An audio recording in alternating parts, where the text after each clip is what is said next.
Imagine a hero shooter where the hero never showed. Imagine a game with a player base that just refused to grow. A 5v5 hero shooter with gameplay that's just okay, and characters that remind me of Tupperware and white bread. No, I'm not talking about Overwatch. Please stop bringing up Overwatch. This game is not Overwatch. It's actually something else. Imagine a game with a story that no one watches. A game that costs $40 that Sony totally botches. It has all my favorite characters, like Lemmy, Dawn, and Craig. At least, I think that's what their names are. I never bothered to check. Concord like the grave, your legacy is safe. As a game that no one played, and a price that no one paid. Boop-a-doop-ba, deep-a-doop-da, scoop-a-boop-ba, beep-beep-beep-beep-beep, phlegm. Concord was about as good as accidentally peeing on your own leg. Concord, we're here to lay you to rest. We know you tried your best. You copied so much cool stuff just to turn out lame in the end. I'll never forget my favorite moments, like when Hot Sauce Guy jumped. Remember when he jumped? That was really cool. A rat just ran by on my desk, and even the rat didn't want to play Concord, even though I blessed him with the chance. The $40 he could afford, but the rat just stared on in a trance. Rat, rat, rat, rat.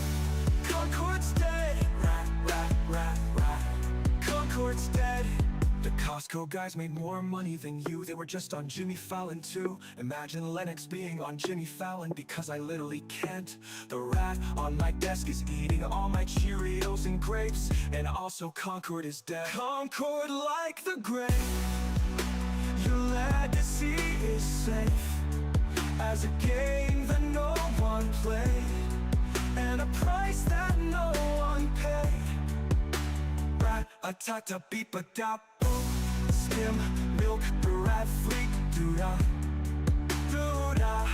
A guy said he really liked it, and then a bunch of rats ate his face. That's the sound he made when Concord passed away. I wish things turned out different, but either way I'm getting paid. Concord's dead, Concord's dead, and boy is my face red. When the game came out, everybody overslept. Concord's dead, Concord's dead. Holy crap, Lois, Concord's dead. When the game out, people played everything else instead. They sure did. They sure did. They passed on Concord and jumped over to a couple of other big games that were coming out around that time. Think games like, Warner Brothers big live service game, Suicide Squad, Kill the Justice. Well, that one didn't do too well, but they did move on and they played a different one. They played a little bit of a couple of other options that were out there at the time. They jumped on, high guard.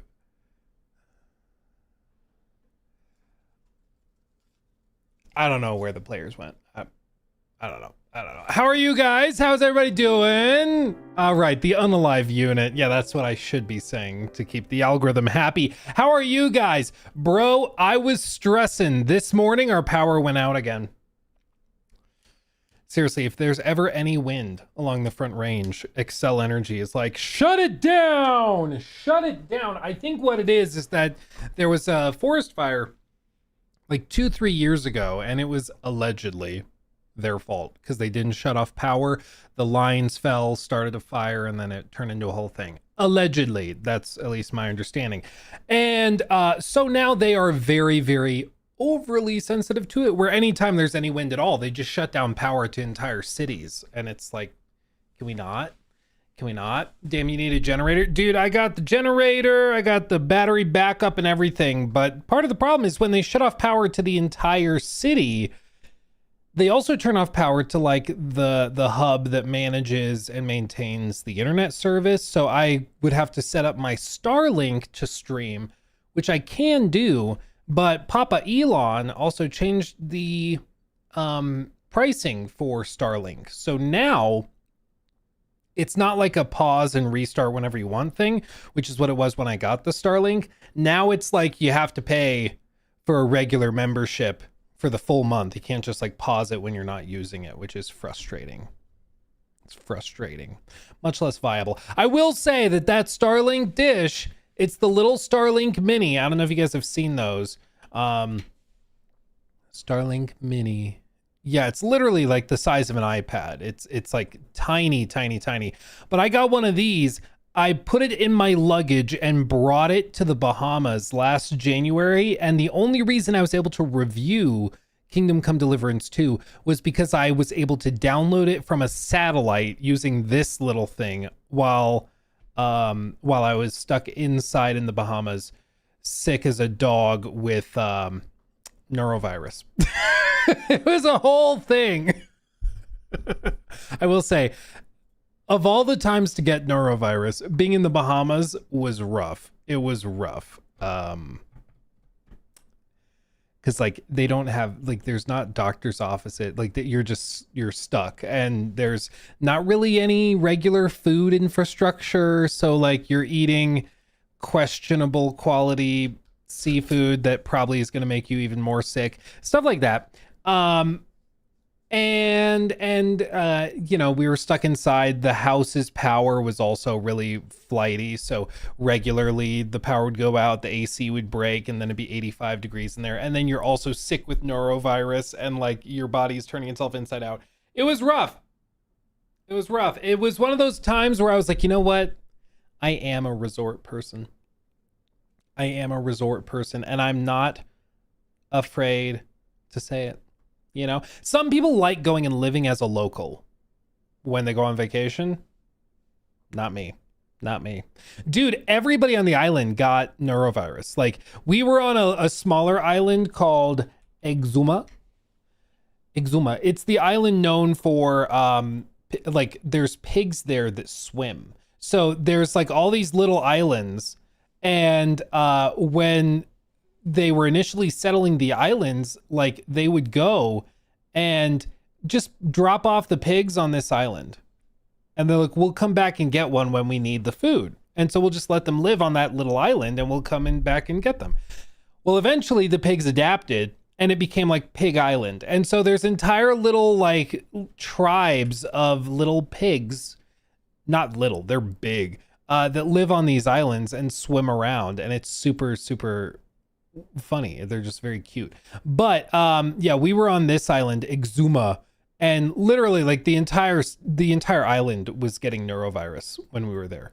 Everybody was sick. We had a boat tour that got canceled because the entire company of like 7 people, all of them were sick with neurovirus. Like the entire island went down. It was crazy. It was crazy. So yeah.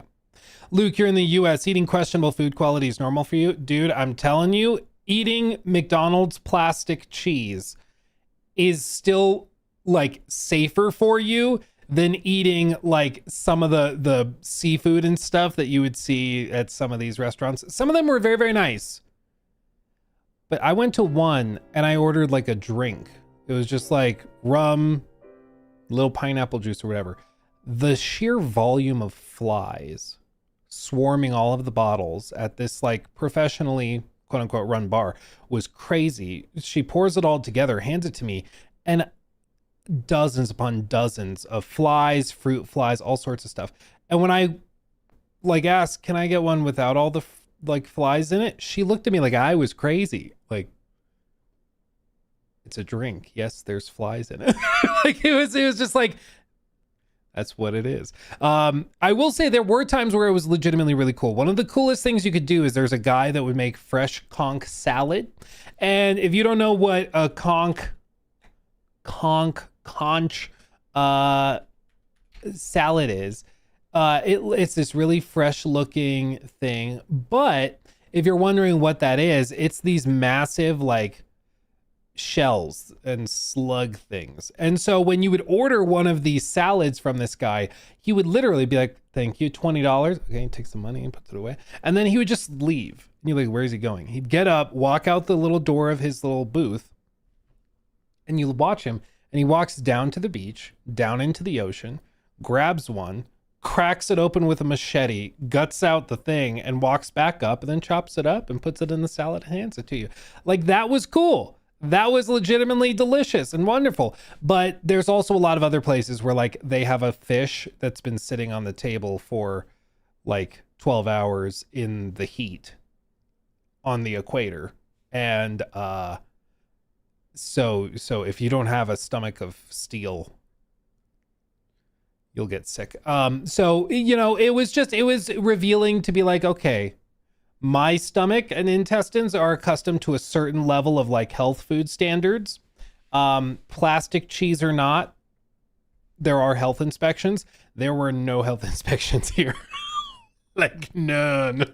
So sometimes you'd find a guy that was like really professional. The guy that would make the conch salads, it was really, really good. And he would like wash his hands between each step. And like, he was very, very good. Really cool guy.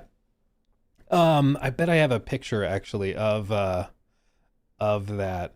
But like that was really, really, really cool. But some of the other places, man, that we went to, oh man, I'm surprised we survived. You know, again, it just revealed to me that I'm a resort person. I like going and staying on the resorts. This is a picture of it. This is my two boys. They sat while he was making the conch salad, and he cut them up fresh little fruit into little bowls for them to eat while he worked on the conch salad. How cool is that?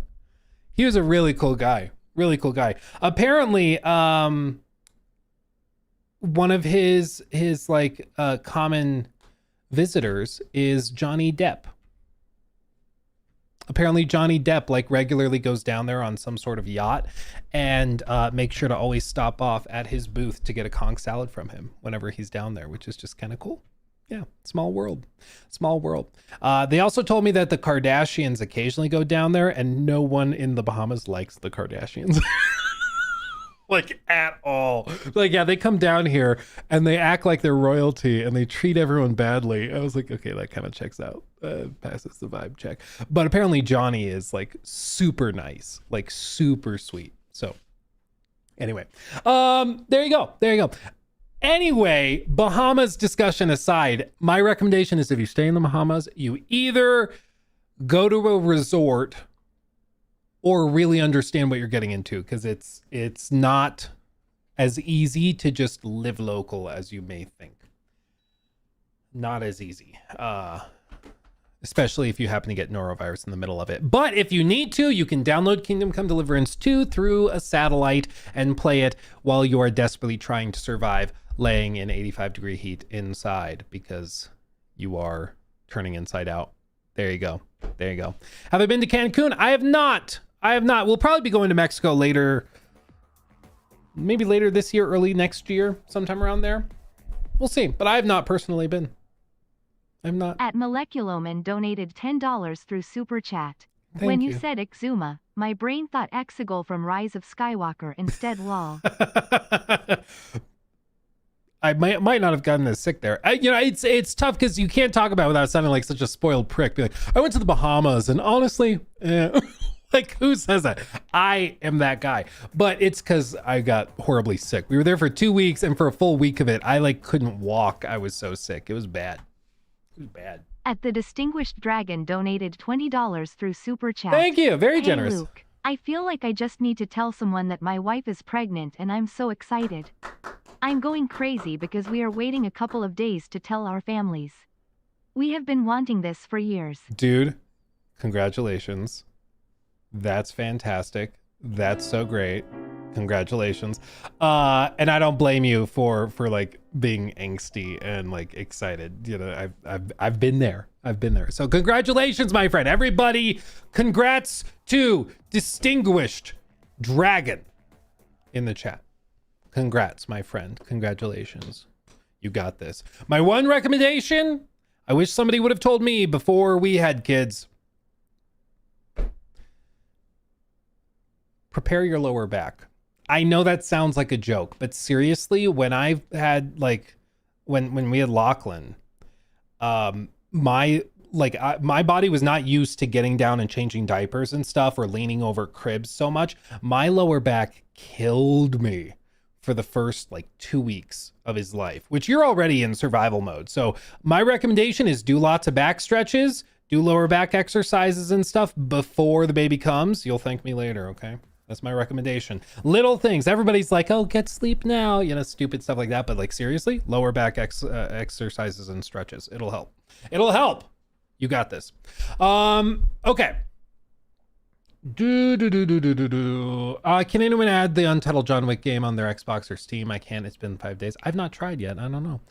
Johnny Depp is the GOAT, says Joaquim. He does sound like a cool guy. Because I heard that story about him in the Bahamas. And then I also have a family member who worked at a 5-star resort in Hawaii that like celebrities regularly go to and stay at.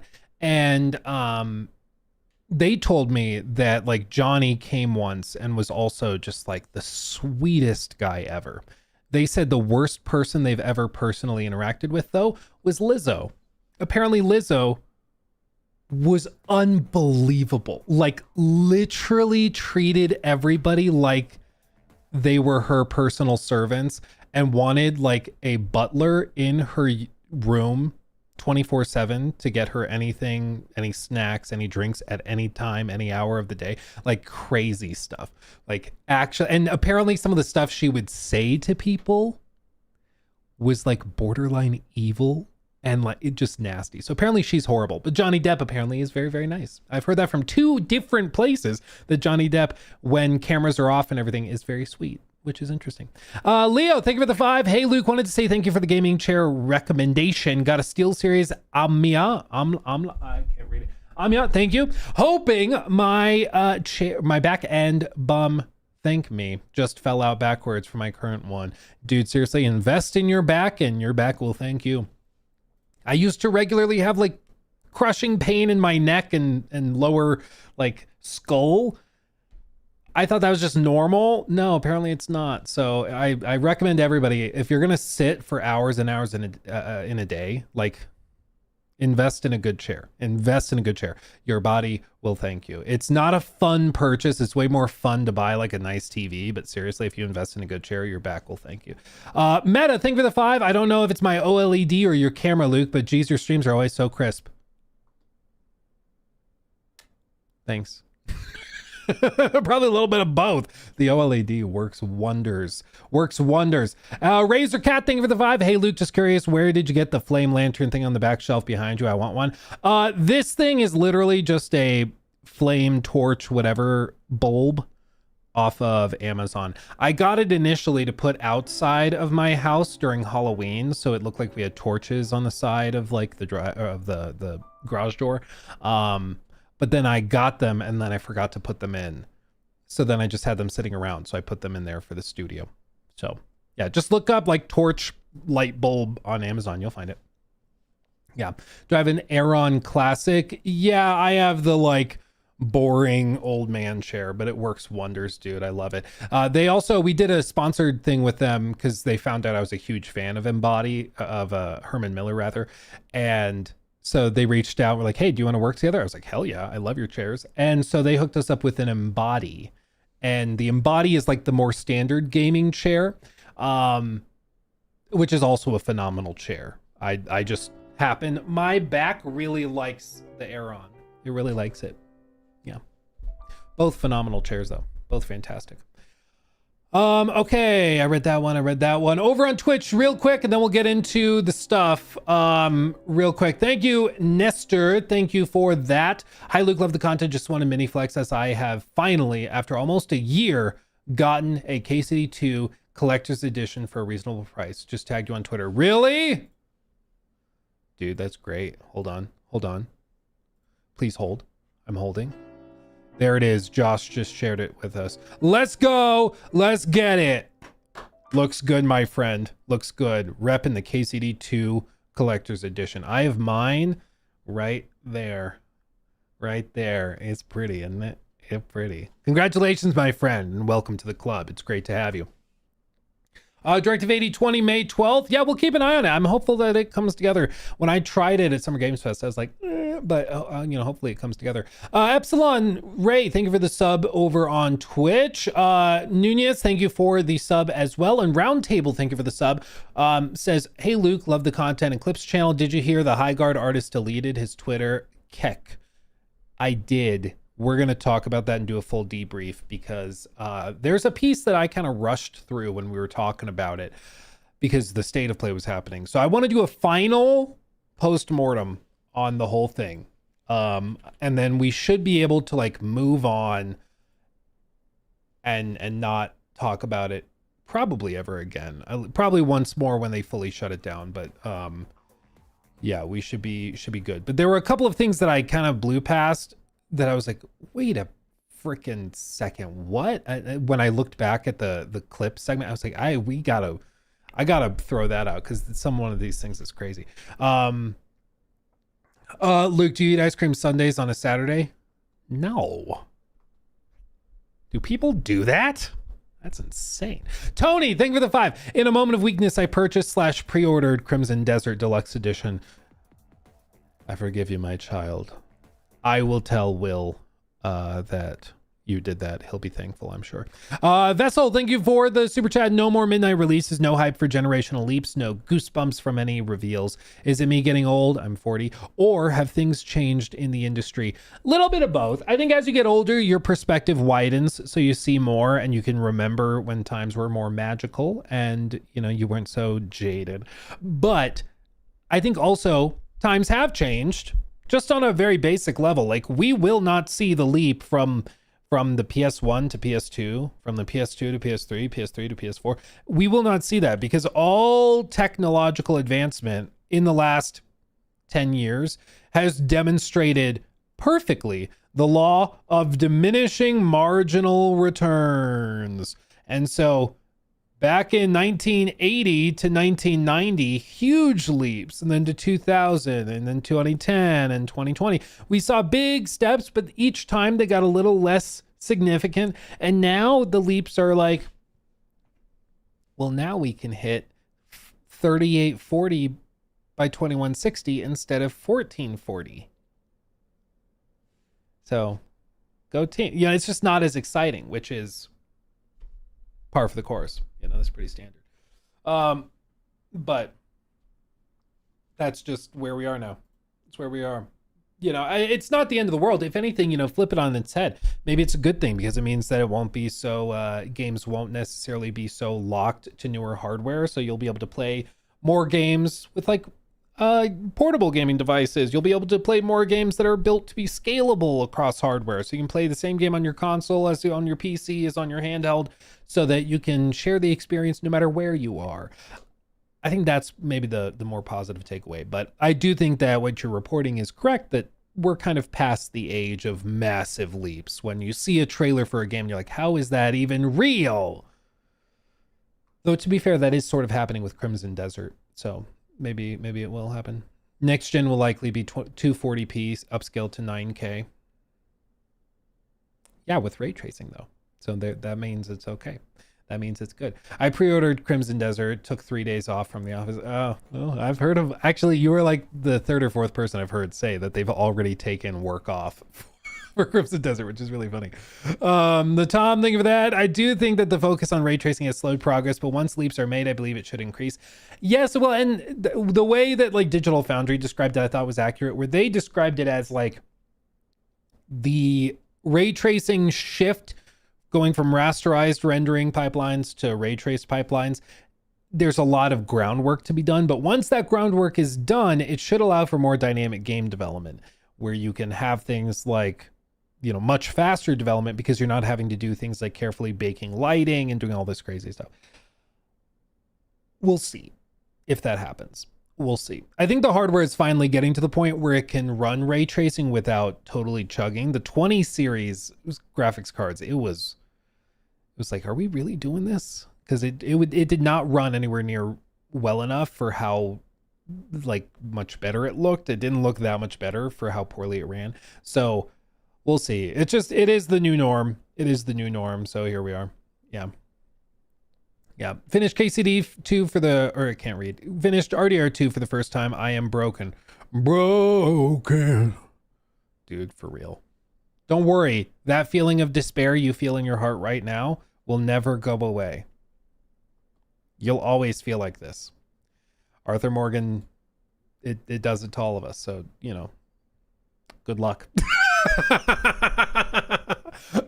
Steven, thank you for the message over on Twitch. Just got a 10% raise, which is basically unheard of when you work for a nonprofit like I do. What should I do first? Find somebody in your life who you think needs a little pick me up.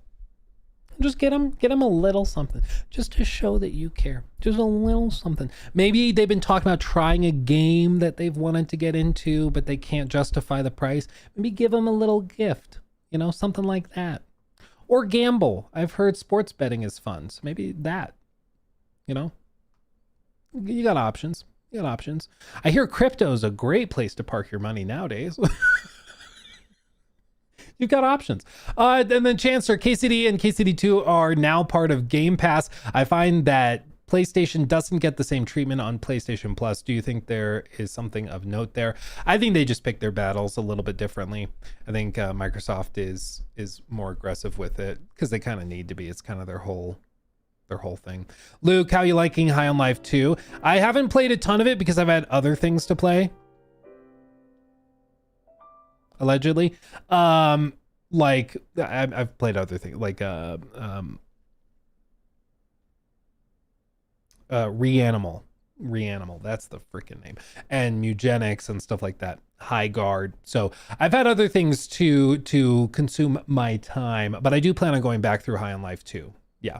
I do plan on going back through High on Life 2. I've been enjoying it so far. It's not as like totally outrageous as the first game was. And then at other times, I think it's trying too hard to be funny. But overall, I've enjoyed it so far. I did see a clip of an upcoming section, which makes fun of streamers, but I won't spoil it in case you haven't seen that. But it seems interesting. And then I can't read. Roberto. Thank you for the 10 months, my friend. Thank you. Okay. Are you ready? Crypto's a scam. I don't know if it fits the definition of a scam, but you couldn't pay me to park my money in crypto. Tell you what. I told you guys like 6 months ago, I was like, I'm not putting my money in crypto, bro. That's not an investment, it's speculation. And if you've got a huge chunk of money in speculative assets, oh, you're risking it. And you've seen a lot of people lose a lot of money in the last month or so. Oh, baby. Yeah, don't recommend it. The Tom, thank you for 19 months. Just finished Dispatch after hearing you previously go on about it on stream for ages. Must say thank you for the recommendation. Had a blast, dude, for real. And can you, dude, they're gonna do a season 2. Atomatics donated $10 through Super Chat. All these games are dropping, but I am a new dad. I'll never get to play them. Get yourself a handheld, my friend. I know, obviously money may be the issue or maybe tight, but seriously, if you can find a used Steam Deck or something, or an ROG Ally or something like that, game changer. You have a baby? Play the game. In the middle of the night, baby's just sleeping. Works wonders. Works wonders. When the kid gets a little older, it's tricky. Once they're mobile, that's when you're screwed. But as of right now, when they're babies, when they're little, it's just about freeing up your hands. That's the problem. That's the tricky bit. Yeah, Steam Decks are officially sold out. Yes, there are some people that are selling theirs, though, at least where I am. I'm in a college town area, so there's a lot of college students that have them.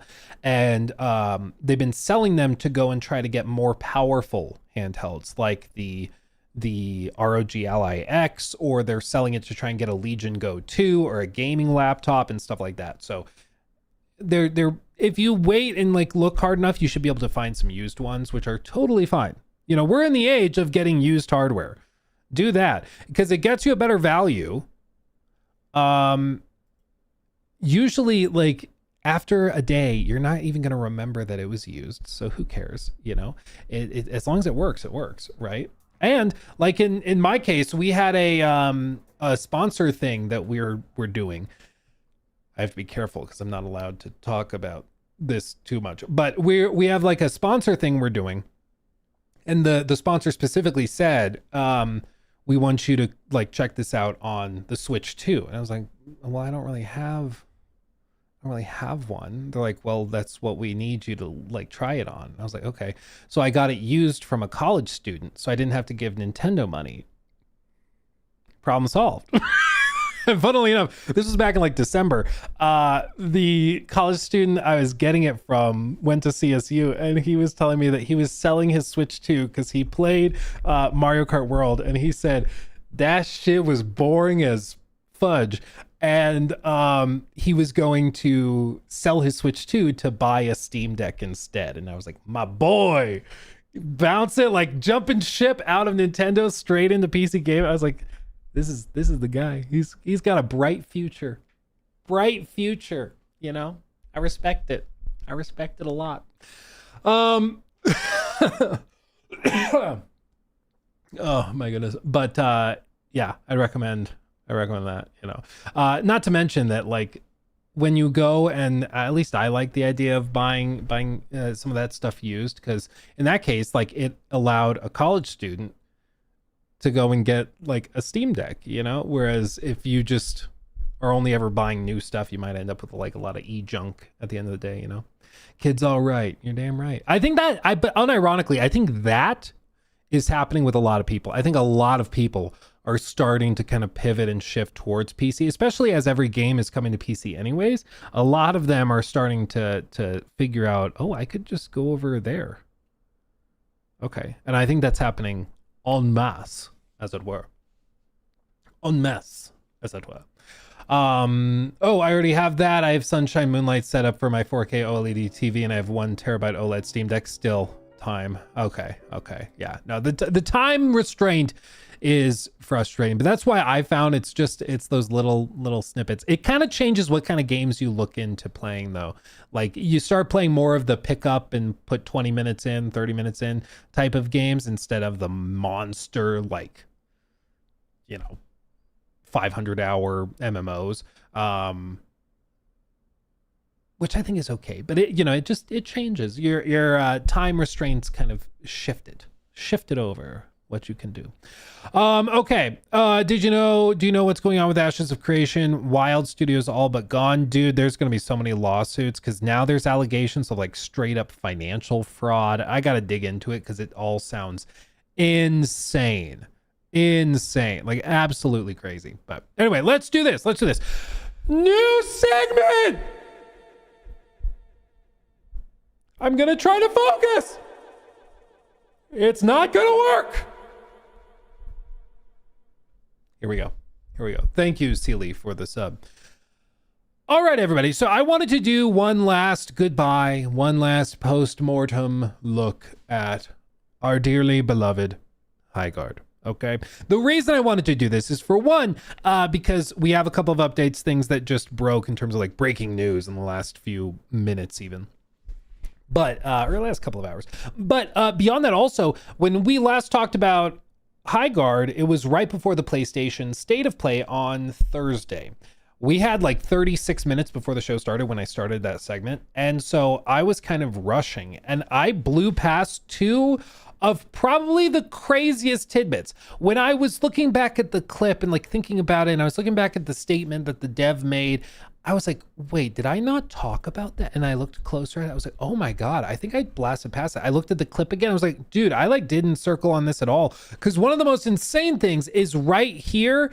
And it was right at the end and the show was about to start. So I just moved on from it, but it's totally insane. Okay. So I want to circle back to that. I want to talk about some of the aftermath because there has been some developments since we talked about that.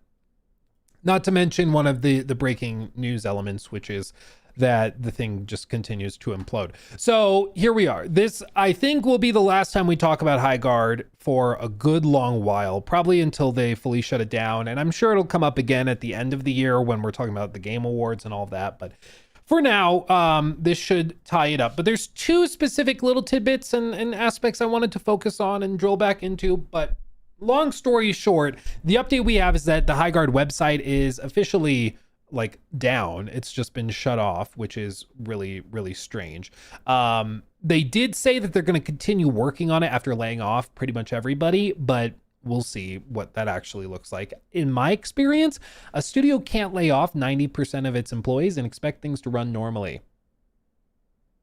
Just doesn't really work that way. So I don't know what the hell they're expecting to do. They do apparently have a bunch more like characters and content and stuff that they had lined up, but whether we see that or not is quite doubtful. And the main reason it's doubtful is just, I mean, if you look at the current player counts and stuff, I mean, it doesn't take a genius to figure out this doesn't really work. You know, I think that in the aftermath of Highguard, there's so many things that just don't seem to make sense about it. Shout out to Trevor, our editing extraordinaire, edits the clips channel, all of the short form clips and everything. Trevor's a beast. But he messaged me this morning and he was telling me, I just feel like there's something missing for the story of Highguard, because there's certain things that just don't really make sense. How is it that pretty much every industry insider, quote unquote, was hyping it up and was super into it, when gamers are totally disconnected from that reality and don't understand what they're talking about? How is it that they shut it down? I think 16 days they fired everybody, 16 days after launch. How is your studio so poorly managed and run that it's so fragile?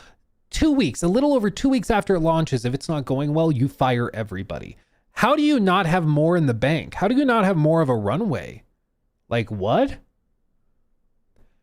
How does this make any sense?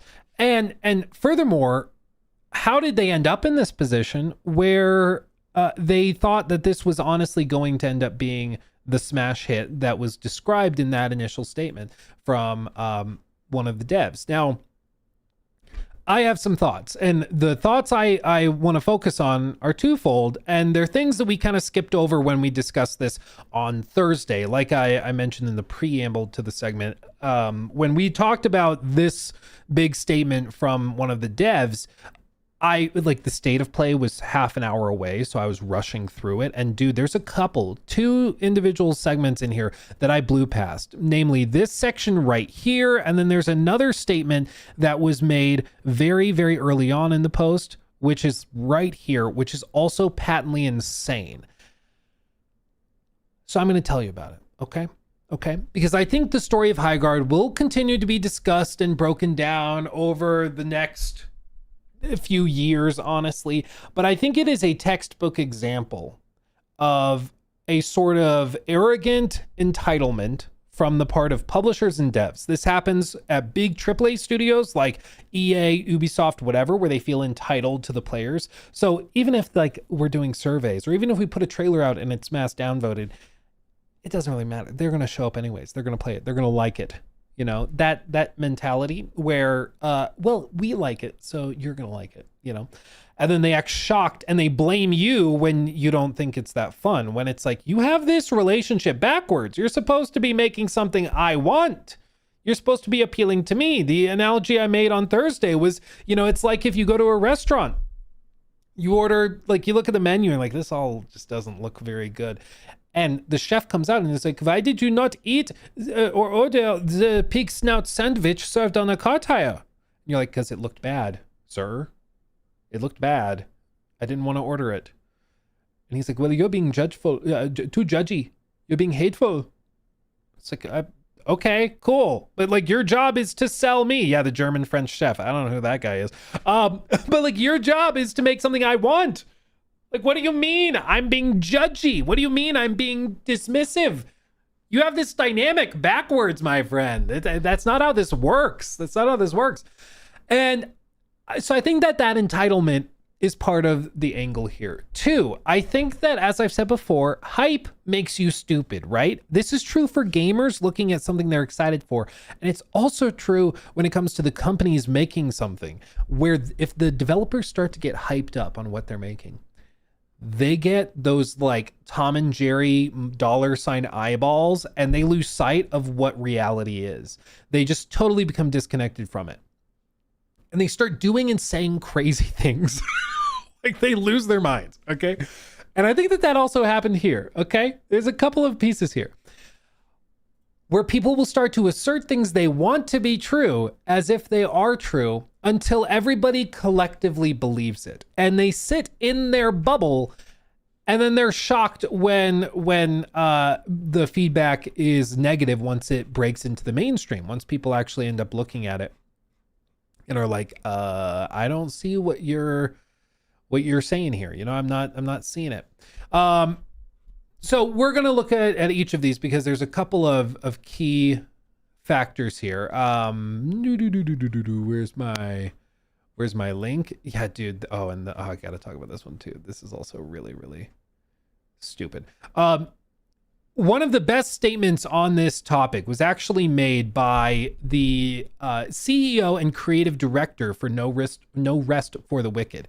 He directly responded to this long post from Josh, the developer, who has since deleted the post and deleted his entire account, which I'm going to be honest, I know there's easy jokes and like memes to throw in there. I do think, unironically, it was the best option to get off social media for that guy.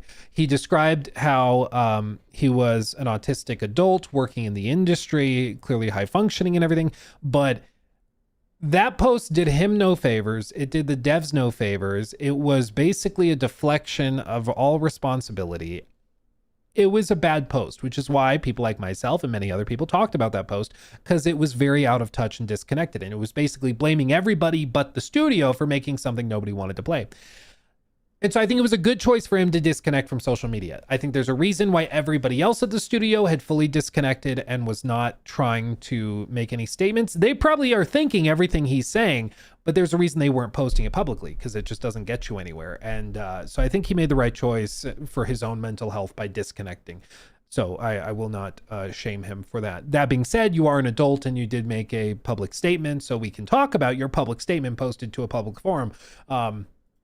But I think it's good if he just kind of disconnects and moves forward from there. But what did Thomas Mahler say, the CEO, creative director for No Rest for the Wicked, CEO of Moon Game Studios? He described this in response to the long post, which I thought was interesting. I think it's time we talk about something uncomfortable. Over the past decade, social media has fundamentally changed how people experience reality. Social media algorithms reward agreement, and then communities form around those shared views. Dissent gets filtered out. Over time, you stop hearing actual criticism, not because you're right, but because you've essentially curated it away. That certainly feels good in the short term. You feel validated all the time. You start to believe that you're special because you surround yourself with people that tell you that you are, and you're telling them that they are. And you're all one happy effing family full of very special people. Does this start to sound like the positivity bubble, the echo chamber that we saw when this guy is describing how everyone I knew that had any connection to the team or Project Highguard had the same sentiments. This is lightning in a bottle. I trust this team wholeheartedly. If there's one project nobody in the industry is worried will fail, it's yours. This has mainstream hit written all over it. There's no way this will flop. I could play this game all day. Things that no gamer thought when they saw the game. It sounds to me like stuff that was being said by people within the studio, within that bubble, within that echo chamber, right?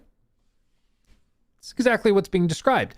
But that creates a dangerous illusion that your bubble represents the actual world out there. And then you get the reality check. You release or you ship a product, you release a film, you launch a game, and suddenly you're not being pampered anymore. And it feels shocking, almost offensive, because how could you have been wrong after you've been told you're right so many times over and over again? But what you're experiencing is not malice, it's insulation, which is exactly what happened here. The actual truth is growth requires friction. It requires being told you're wrong. It requires being humbled. Something we've not really seen any semblance of with the High Guard stuff. Even when the reaction to the trailer was negative, overwhelmingly negative, because I think it was demonstrably a bad trailer, was there any sort of humility from the team or from anybody within the industry who's playing defense? Did they come out and say, you know what? You guys are right. We're going to come back and win you over. No, it was, you guys are crazy. It looks awesome. We'll be accepting your apology soon. To be fair, the CEO of Wildlight did do an interview right before launch where he did say, I think the trailer wasn't very good. It didn't communicate what we needed to communicate. He kind of deflected and said it was Jeff's fault because it was a last minute thing. And so even that was sort of a deflection of responsibility. But to be fair, he did say that the trailer wasn't very good, but it took them over a month to come out and say that, which is wild. I also learned that the hard way. Yeah, it's no goddamn fun, but you'll be better for it afterwards. I also learned that the hard way. When I went to art school, I thought I was talented. I'd been told so many times. I've been told my whole life because I was drawing and painting pretty pictures that looked nice. When I got there and realized that pretty isn't the same as meaningful, I got my work torn apart, work that I had labored over. My tutors ripped into me because I didn't respect them enough to actually think through my work, and they were right. That was painful, but it was the lesson I needed at the time. The same thing happens in game development right now because people form these bubbles. They think they've nailed it, but then players tell them otherwise. What matters is how you react then. Either retreat into defensiveness and keep making the same mistakes, or actually listen and be willing to learn. Life is short, folks. Being humbled might be uncomfortable for a while, but usually you then get to look back at some point and understand that this was the moment you started to learn something new. Which, an example that may surprise you, Marathon. Insert joke about Marathon sucking art theft raiders, whatever. Marathon had a lot of very clear things they were not going to do. They said no proximity chat. Because you know what was happening? In their bubble at the studio, they were like, we don't like toxicity. It hurts my feelings. I do not like it. And so they didn't want to do prox chat. They announced the game. It looks rough. And people also find out that it's not going to have basic things like proximity chat in an extraction shooter. And gamers said, no, you need that. Like, that's kind of a bare minimum thing. And you know what they did? They pulled a 180 and they added it. Now, there were some other things that happened too that kind of kicked them in the teeth. But the point is, they actually pulled a 180. We're like, okay, we feel very strongly we shouldn't have it, but the gamers are overwhelmingly telling us we need it. And they went and added it, which they deserve praise for that. Like, again, part of holding companies to a standard is that you reward them when they do something good and you criticize them when they do something bad. And that was a case of good Bungie. You did the right thing. You turned a 180 once you got feedback from the players. Whether the game ends up working remains to be seen. We'll have the playtest later this month, but that was a good choice from them. They got the feedback and it was a reality check because their bubble was overwhelmingly saying, no, it's toxic. No, there's mean people on voice chat. We don't like it. We don't want to do that. And then once they heard from the public that they actually did like it, they pulled a 180 and changed their mind, which I think, again, was the right choice. But with that having been said, what was posted by this dev revealed a couple of very interesting things. And in the aftermath of High Guard, there's been a couple of interesting reveals. For example, before we get to Josh's statements, Rebs Gaming, who does a lot of really good coverage of the games industry, was privy to some information.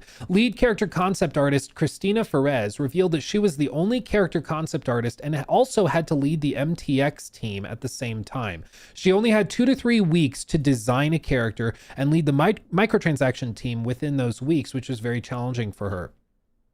You can see that she describes this: 1 week for exploration and ref gathering, second week for concept refinement, and another extra in case there's props and attitude sheets to do. Within these weeks, I had to take time from these characters to lead the microtransaction team. So in reality, time was spread really thin. Apparently, a lot of the people working on Highguard were wearing many different hats. It was a pretty lean, mean team where they were all pumping through and doing all of this. And you might think, why were they working so crazy on all of this? Well, this goes to the first thing that we kind of blew over in that initial statement that has since been cleared off the internet. And I just want to circle back to this again, because this I thought was really, really interesting, and I just blew past it the first time we talked about it. Look at this. Look at this. And since we were independent, this is him describing all of this. The internal pre-reveal feedback, even from unbiased sources, X to down on that, was quite positive. And where it was negative, it was constructive and often actionable. People who played the game, including us, had a blast. And since we were independent, self-published studio, built with royalties in mind, many of us were hoping this could finally be the thing that broke the millennial financial curse.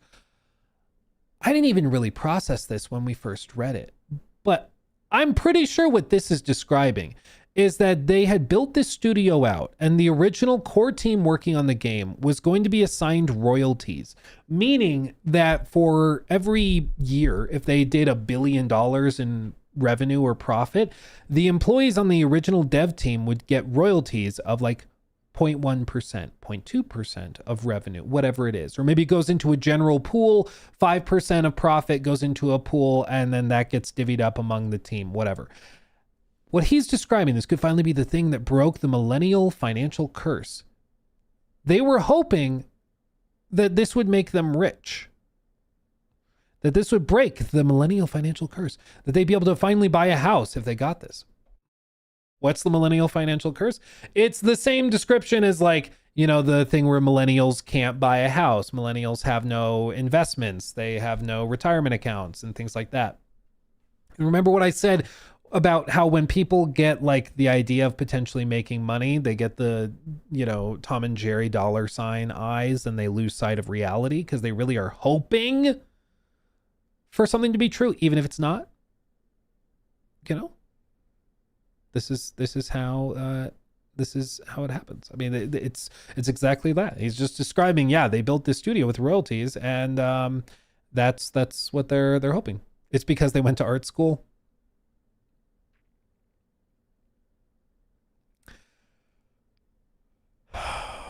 I mean, it is true. If you want to make money, there are things you can study and careers you can go into and make money. Art is just not one of those. Dude, I took electives in like the theater school in college, and bro, there would be these people. Like, I remember there was this one person who was just the most miserable sack of crap you'd ever meet. Like, just seriously, every day there were 15,000 things wrong. Perpetual victim, like, despite the fact that they're driving around in a brand new car their parents bought them, their school is paid for by their parents, like, they have it cushy, okay, way cushier than I did. And they're complaining about not having any money in their checking account. And I was trying to be helpful. I said, you should go apply for a job at like one of the banks. Banks are super cushy jobs. You make really good money per hour, even in starting positions. It's comfy, it's air conditioned. You just sit in a chair, help people with withdrawals and deposits. Like, it's super easy and make good money. I was trying to be helpful.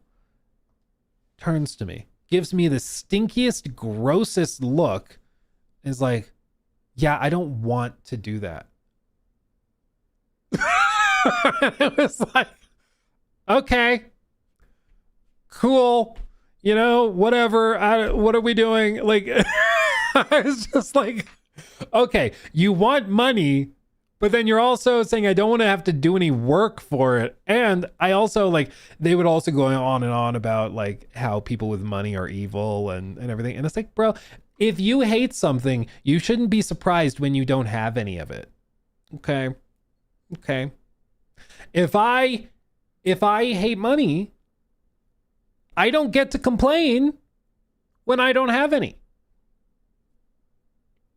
If I hate having friends, guess what? I'm not going to have any friends.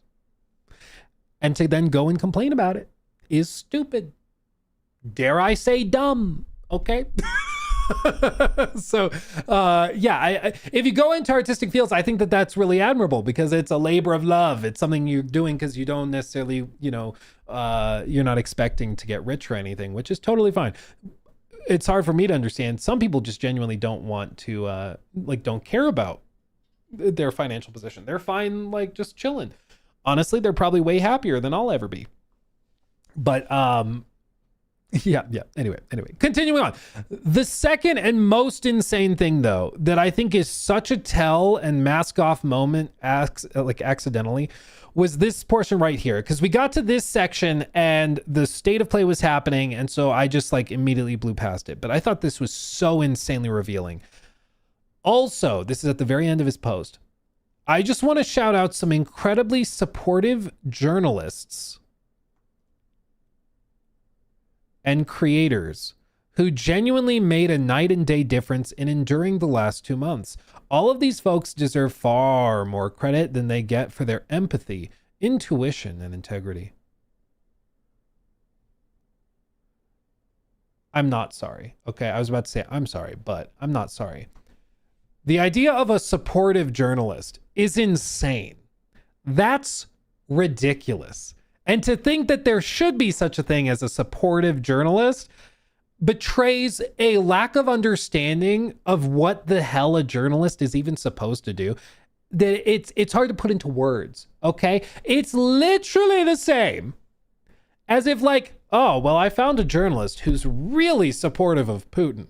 I should not expect to get level-headed, reasonable takes from that journalist and reporting from that journalist on anything having to do with Putin. If he's described as supportive, right? Journalism is supposed to be unbiased, level-headed. It's not supposed to have that bias built into it. Same thing if you see that, oh, well, this journalist is really supportive of the Trump administration or the Biden administration, or this journalist is always super supportive of Ubisoft or Tencent or EA or whatever. That's not what journalism is supposed to be. It's just not. If you're a creator, this is one thing to be clear about. If you're a creator and you're known as somebody who's supportive of live service, that's fine. There's some people that are listed here who are known for just being really upbeat and positive. You could show them a donkey turd and be like, this is Overwatch 7. And they're going to be like, looks great. You did great work. They're just positive people, right? I'm not one of those people. If I see something that's really nice and that I like, I'll tell you I like it. If I see a steaming donkey turd, I'm going to be like, this is a steaming donkey turd, okay? But, if you're somebody that likes covering games in just a really upbeat, positive way, that's fine. My problem is with the description of incredibly supportive journalists, which is as oxymoronic as I can possibly imagine. It's actually insane. It's actually insane. It's just ridiculous. It's like saying, oh yes, my atheistic priest. It just they don't click, that shouldn't work. But I think that the fact that this was even described as if there are incredibly supportive journalists betrays a twisted mentality that some people in the industry on the publishing side and dev side have, okay? It betrays a fundamental disconnect between the game's media, portions of them, and the community that they're supposed to be representing and reporting for. When I go to a journalism outlet, whether it's VGC, Insider Gaming, allegedly IGN or whatever, I'm expecting the level-headed take. There should be no support. There should be not. It should just be, this is what it is. Descriptive. There's a place for opinions. They're called opinion pieces. They're called op-eds. That's why there's a label for it. Op-eds. This is this reporter's opinion, right? But the actual reporting should be totally unbiased. But what's being described here is specifically we should give more credit and care to the supportive journalists for their empathy and intuition. What the hell does this even mean in the context of what we're talking about? Intuition? They were really intuitive in their coverage. what? I don't know. Access media. Well, the thing is with access media, because in case people are not familiar with that term, the idea is that there's some people that will be positive to something because they want to retain access. And so they're not paid with like a check, they're paid with access. So like, somebody's invited to a preview event for like High Guard, and they could be really critical, they could be positive, but maybe they feel critically, but they're going to couch their opinion because they want to be invited back again. That is certainly something that I'm sure happens with some people. In my experience, just say what you think. Just say what you think. If you go to an event, a preview event, and you really like what you saw, be honest about it. And if you really hated what you saw, be honest about it. And the rest is history, Sometimes there will be repercussions. I went through a period where for like a solid 2 years, Xbox and Bethesda wouldn't respond to emails because I wasn't a fan of Starfield. Not a big fan of Starfield. And so all of a sudden we're at capacity. Sorry, we have no more room for Luke to come to this thing. Interesting. Yeah, you need to be more supportive. What I heard from a secondary source, so it is hearsay, would not hold up in court, but what I heard from somebody talking to a member of a marketing team was that in order for me to get access to one of those events, I need to support the brand more, which is crazy. But that's the same description, okay? My perspective is content creators, influencers, that's a separate bubble. If you want to be an Xbox fanboy and do that and play cover, that's your right. If you want to play cover for Nintendo or PlayStation, that's your right. We'll respond to your takes. We'll make fun of you, whatever. That's fine, But if you're going to describe yourself as a journalist, you need to be held to a higher standard. And the idea of a supportive journalist, that's just insane. It's just ridiculous. That should not be something that ever happens. Okay. That just doesn't happen. So I feel for the people that, we're passionate about this, but I think that this is a prime example of that echo chamber effect, of that bubble, and how the moment that it broke into the mainstream, it took a nosedive, and all of a sudden there's no agreement. Everybody's like, what are you talking about? Because that's really the tale of High Guard, is that there were people who saw it that were just so thoroughly hyped about it. And then the moment it was revealed to the public, the reception was the opposite. And that should be extremely revealing to studios and publishers that, okay, just because we feel 1,000% that this is awesome, it does not mean that the community will feel the same way. That statement was primarily blaming gamer culture for the ills of High Guard, for the problems they experienced, quote unquote gamer culture. And, maybe to a certain extent, depending on how you define it, sure. Yeah. The point is that the developers were so out of touch with the culture of the gamers they were allegedly trying to appeal to and represent that they were totally stun-locked by the negative reception to their trailer, which they shouldn't have been. Because again, the moment we saw it, we were like, what? What are we talking about? What are we doing? And now there's this like conflicting thing of the studio going belly up. The people who are saying this stuff, they are deleting their accounts and they're going away. Even now, there's still people playing defense for it as the website shuts down and everything. And I think that more generally, there's going to be an attempt to sort of move on from it. I do think that a lot of these people do still blame gamers and think that it was unfairly targeted and people were just being mean and hateful. But already you're starting to see pivots. Even Jeff's statement about it is like sort of a pivot. Did you see this? So he did finally say something about it after being like, I've defended Jeff on this. It is his right to say this looks awesome and I think this is going to be great. It's his right. He can totally say that. We get to judge that statement and decide if we agree. We don't have to just follow the edicts of the Dorito Pope, but it's his right to hype it up if he wants. I don't think he was paid. I don't think he was an owner or anything.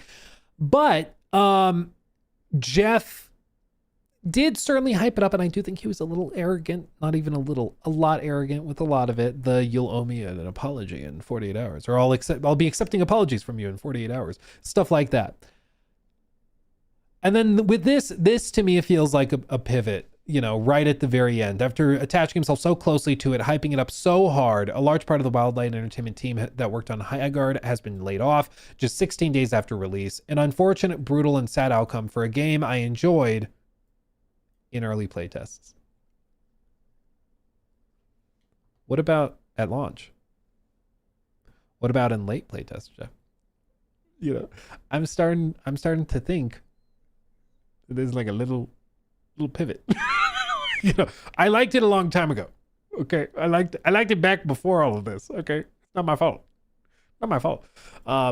And honestly, maybe this is a hot take. I don't think Jeff actually deserves any blame for like the failure of Highguard. I think that would be very, very myopic in terms of the perspective. I think Jeff is responsible probably for increasing the odds of this game's success from 0 to 1%. I think if it were showcased in the middle of the show where the Larian game Divinity was put at, and Divinity went at the end of the show, I think this would have seen peak player counts at like 3,500, maybe 2,000. I think it would have been abysmal. But Jeff pushed it to get 97,000 concurrent players. For people saying that nobody gave it a shot, it's just patently ridiculous. It's just patently false. Because according to the analytics firms talking about it, it's estimated just on Steam, they had over 1 million installs. The current estimate from, I believe it was Gamealytic, they were estimating somewhere around 1.5 million total installs across all platforms. Maybe more. Do you have any idea how many studios would kill for their first game ever to come out with 1.5 million players? Like, that's insane. That's crazy. Like, that's because of the eyeballs that Jeff put on it. They weren't all like super optimistic, hyped up eyeballs, but he put those eyeballs on it and people did try it. They did install it. They did try it. It's just the game wasn't good enough. It just wasn't. And until the devs and the industry kind of accepts that, it's just going to keep going like this. I said in the lead up to this whole thing that I was getting strong Evolve vibes. Evolve game. Very strong Evolve vibes. And shout out Destin, old school Destin. But if you don't remember, this is a game from I think it was initially 2014. It's video in 2016, so maybe it was 2015. But this is a game from way back in the day, and it was so hyped up. People were giving it crazy high reviews, but when gamers got their hands on it, they didn't see it anywhere near in the same light. Find out. It's supposedly just like Left 4 Dead. Evolve is a deeply rewarding multiplayer experience that packs both brains and brawn. They give it a 9. No fucking They give it a 9. There is 2015. absolutely no fun factor that comes with running circles around the map looking for one target for that long. I'm largely just doing the same thing over and over. Does this ring a bell? Here, I'm the guy that got to review Evolve for IGN. Like, how many games have you played in your life where you're like, yeah, I want to run some more? This was an inside job. Thank you. 15. Greg Miller hyping it up. Classic. Thank you. $15 for one. And I repeat, one fucking monster. You're giving me a gun that's painted blue and you want to charge me $2. $130 worth of downloadable content that isn't even on the Season's Pass. It's not even good DLC. It's not even good cosmetic skins. Classic Look at Angry this Joe shit, crash they didn't out. Put effort into it. It doesn't feel like it's got a ton of content to it. The content in this game. Like, seriously, across the board, this is like 1-to-1 to what ended up happening with Highguard. Yeah, you gave me a gun and painted blue. I don't know why. I always remember the blue. Like, he said it so slow. As was funny. But like, seriously, a lot of this is 1-to-1. What happened with Highguard? It's why I've stressed, guys, the industry is cyclical, dude. The same stuff happens every 10 years or so, just in a slightly different angle. Like Highguard is just this generation's Evolve. It really is. It's hyped up on the reputation and experience of the devs. It has a ton of inside the industry support from journalists and from people within the community. Incredibly supportive journalists. People are being told, no, it's actually breathtaking. IGN gave it a 9 out of 10. And when gamers got their hands on it, they're like, what the hell? $60 as it is now? Yeah. I do. This scalping of our fucking games just to pinch more fucking dollars out of the microtransactions. Balance issues upon release and the long-awaited patches to fix it. This game is often horribly unbalanced. Because of the hype and because of all the talk and it's the makers of Left 4 Dead, we're supposed to forgive that. DSP put his phone down for 2 seconds. He's like, hold on, I gotta stop grinding champions or supercard. I gotta talk about this.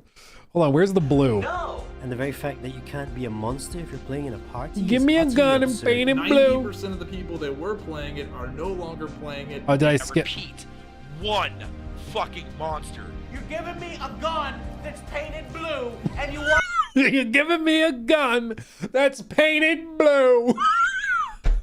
It's a classic. It's a classic, frankly. A classic. Shout out Krabiga for the fantastic video circa February 2016. But again, the industry is cyclical, and this is just going to keep happening over and over and over again. The industry never learns. It just changes form. And so while Evolve was a $60 game, this is just going to shift.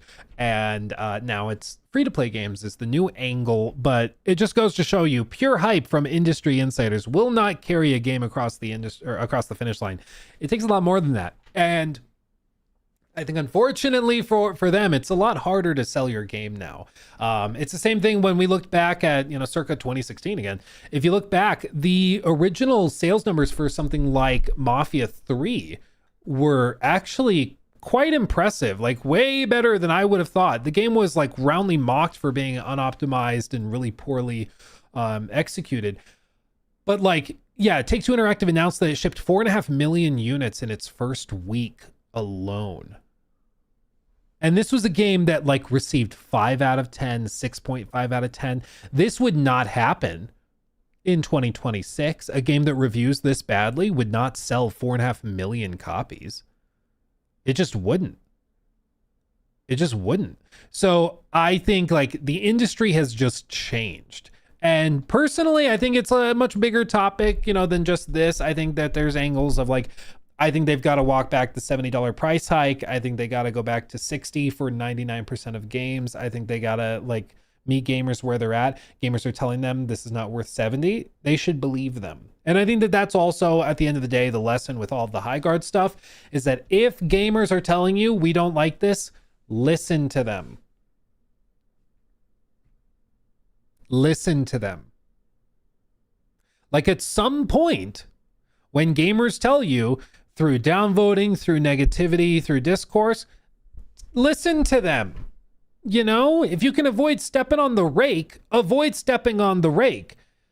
We're not going to sit back and be like, oh yeah, I saw you said eat it. Then we all sit back and snap in agreement that you told a streamer to eat it because they didn't like your trailer. Listen to your customers. If they say this menu item looks like ass, sir, I will not order that. Maybe change the menu item. Maybe do that. But they're toxic, Luke. That's the thing. If you cannot handle the discourse of gamers on Twitter, maybe you should go to another industry where there's more of a hug box. But you got to accept that gamers are raucous. Gamers are a little crazy, sometimes even wild light. And, in those cases, you just gotta wrangle them. But if they tell you passionately that they need prox chat, add freaking prox chat. It's such an easy W. It's the thing I don't understand about so many of these things, where it's the feedback is so overwhelmingly pointed in one direction. It's okay, So just like all of these examples, whether it's with character designs and stuff, with like Suicide Squad Kill the Justice League, or a game like Concord, like character designs are an easy thing for people to point to and like have a problem with. So just don't make those mistakes. Don't make a running trash can with a tiny head as a playable character. What do they do with the Guerrilla Live Service game? They have a running around gigantic pillow of a woman, and they're like, yeah, so money, please. Like, it's just, I can't help you. If you're going to continue making the same mistakes over and over and over again, I don't feel bad for you, especially when you've had years to course correct, you know? It's crazy. Yeah. Gamer hate trains are impossible to stop. It's honestly horrible, though. I think with many things, if you cannot stop a crazy amount of feedback or discourse or anything, like if you know that the train is going to be slamming into you in a second, maybe get off the tracks. You know, if you stay on the tracks, you're like, no, stop. It's not gonna go well. Okay, it's just not. But that's what keeps happening, is everybody's like, I know if I stand here and I'm doing what I'm doing now, the train is gonna come and plow me over. No. And then they get run over and they're like, it's your fault. It's like, you're the one standing on the train tracks, you know? Listen now, Randy, dude, that's exactly what I was thinking of with that, was the Ozempic special from South Park. Yeah. Anyway. So there we go. I think that's the last time we'll talk about High Guard. It's cyclical once again. They're taking a gun and painting it blue. It's the same thing. And, you know, industry hype versus actual gamers being totally disconnected. We're going to see a little course correction, maybe one way or the other with a couple of brands, but we're going to be right back here. There's going to be another case of this in a year or two, because that's just what happens. Maybe it's going to be the Horizon game. Hopefully they get feedback and make that game really good. Who knows? Maybe it'll be Fair Game $sign comes out and kills it. I don't know. But the hope is that these companies listen to the feedback and make course corrections. That's what seems to have happened with Marathon, where they've actually listened to feedback and added things they weren't going to have and pivoted away from things they were not going to do or they were going to do. And that's exactly what you should hope for, is that they listen to the feedback and change. And that's what they're doing. Is it enough to save the game? Time will tell, but I do think they deserve credit for that. But we'll leave it there. Did I get a review code for Crimson Desert? No. Or did I? I don't know. We'll see. Thank you. Real quick, let me catch up on these because we had some very generous super chats and stuff come in. Gotta catch my breath. Okay, I will go in order. Okay, so bear with me if you sent one a little while ago. Let me catch up. Okay, let me catch up. I will get there.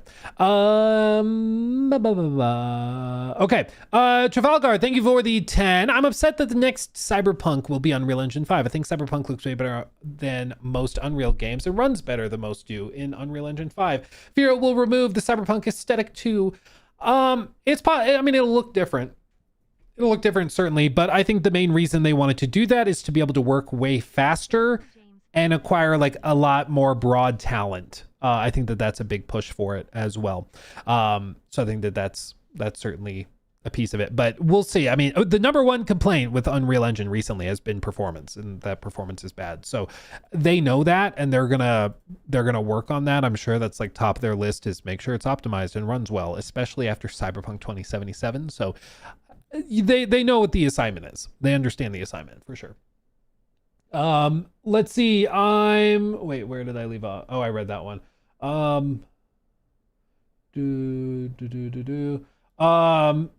okay. Eduardo, thank you for that 5. So this game that is keeping you from playing High on Life 2, how is it? Is it living up to the expectations? Cheers, by the way. I appreciate what you do.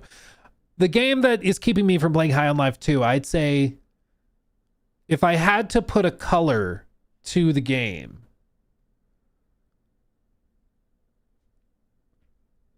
water color. Make of that what you will. Nix, thank you for the 5. The part where he implies there's no innovation in the multiplayer space drives me crazy, as if we didn't get the finals arc raiders from Embark. Well, it's not the innovation that he allegedly did. Yeah, blue. Exactly. What kind of color is the game? Blue. Painted blue. Oh my god. Anyway, yeah, well, exactly. It's not the innovation from Highguard, so therefore it doesn't matter. You blew it. Yeah. Yep. Let's see. We were featured. I was featured in an Angry Joe video the other day, actually. I think it was the video he did on, was it the Highguard one? We were featured in a video. Angry Joe. Let's see. It must have been the Highguard video. It must have been. Hey guys, We're like in a little snippet of it. I think.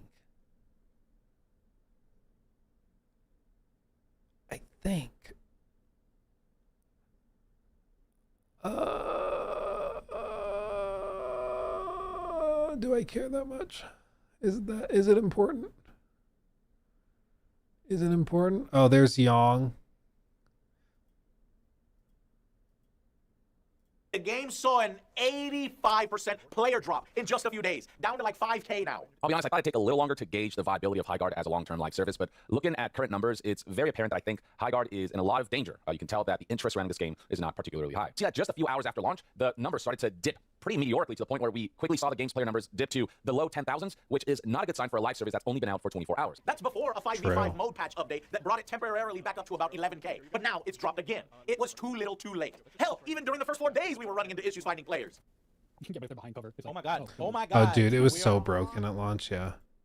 That was not it. That was Yong. Here it is. Communicated literally anything since this reveal. On the official Twitter page, you can actually go there and see that it's still slated for January 2026, but they've not posted anything since December 11th of 2025. Since the reveal, they've gone radio silent. The fact that there's nothing is... Yeah, how crazy is that? Shout out Angry Joe. Shout out Angry Joe. Dab, dab. Okay, where did I leave off? Kirby Shaw, thank you for the 20. Very generous. Thank you, my friend. My pops has been a cartoonist for 50 plus years and has worked for all the studios and was a founder of San Diego Comic-Con. Bro, really? That's crazy. Growing up, he always told me the corporate overlords were always clueless when it came to creativity. Well, I mean, there's a reason they're the corporate overlord and not an artist. I mean, they are there to like negotiate the deals, and I've learned the hard way that the best negotiators for any sort of like business deal, whether it's real estate or venture capital or whatever, they're like the psychopaths. They're the people who are totally unfeeling, totally like all that one side of their brain. That like, I don't remember if it's right or left, but you know what I'm talking about. Like they are very focused on what they want, and that's it. Not creative types who tend to be like much more emotional and free flowing. No, if you do that, you'll get eaten alive. Doesn't work that way. I came out of the Tencent backed Highguard. Who reported that? We can stitch that on. I can try. Okay. Oh, wait. I think I found it. Hold on. Okay. Jacob, stitch this on. Young yaps a lot. Bro. Do you know where you are right now? I'm the king of yap. Proudly. Welcome to my domain. It is I, the king. Okay, stitch this on real quick and then we'll circle back, okay? And I'll catch up on super chats and everything. Just to stitch this on, okay? Okay, wait, time out. We were gonna finish the segment and then this news just broke like a minute ago, okay? This like just happened. Sources tell GameFile, Stephen Totio, that Tencent secretly funded the struggling shooter Highguard. Wildlight Entertainment said it was funded fully for years, but had not shared details. Chinese gaming giant Tencent was the undisclosed lead financial backer of Wildlight Entertainment, the studio behind 2026's most tumultuous game launch. Sources familiar with the matter tell GameFile. Neither company has previously discussed the financial relationship, and reps for both did not provide comment by press time. Wildlight's funding has been one of several mysteries swirling around the game and its debut, around the studio and its debut game, free-to-play first-person shooter Highguard. sources are telling them that Tencent was the money man behind it. Doesn't sound very indie, does it? I mean, we knew that somebody was putting a lot of money up. You don't get to have 100 employees and like pay hundreds of thousands of dollars for a Game Awards spot without that. And to be clear, because there's still miscommunication about this, to be clear, Highguard paid for a spot at the Game Awards. They did not pay extra for the final placement. So they paid the entry ticket price, and then Jeff put them at the front right by the stage, basically, right? And so, but that still means that they put up like hundreds of thousands of dollars, most likely, like $500,000, maybe more. And not many indie studios have that, you know? They just don't. So this makes a lot of sense, but it also makes sense why this ended the way it did. I've told you guys a lot. Tencent don't give no Fs. If they think this is a sinking ship, or if they're on a boat, a little rowboat, and it's like one person too heavy, they're picking up 2 mofos and throwing them off, okay? They don't care. They're the kings of gaming in terms of revenue for a reason. They are as corporate sharks as you can possibly get, okay? And so, like, the moment that it was clear to them, I think, that Highguard was not going to work, shut it down. They turned off the water spigot, and they were like, nope, no more. They do not mess around. Exactly. So this makes a lot of sense. It's also why Tencent, if they got control of Ubisoft, would clean house. Because like the moment they got the steering wheel, you better believe they're gutting it. Just like when they pull like the guts out of a fish, that's what they would do with Ubisoft instantaneously if they got control. Tencent don't mess around. They don't. So this makes a lot of sense. It's crazy that Tencent was willing to put so much money on something that I think was pretty demonstrably not going to work, but there you go. Yeah, Tencent be doing layoffs for Christmas. I mean, literally. Yeah, literally. So yeah, makes sense. Checks out. Tencent turned it off during the trailer. They're like, what is this?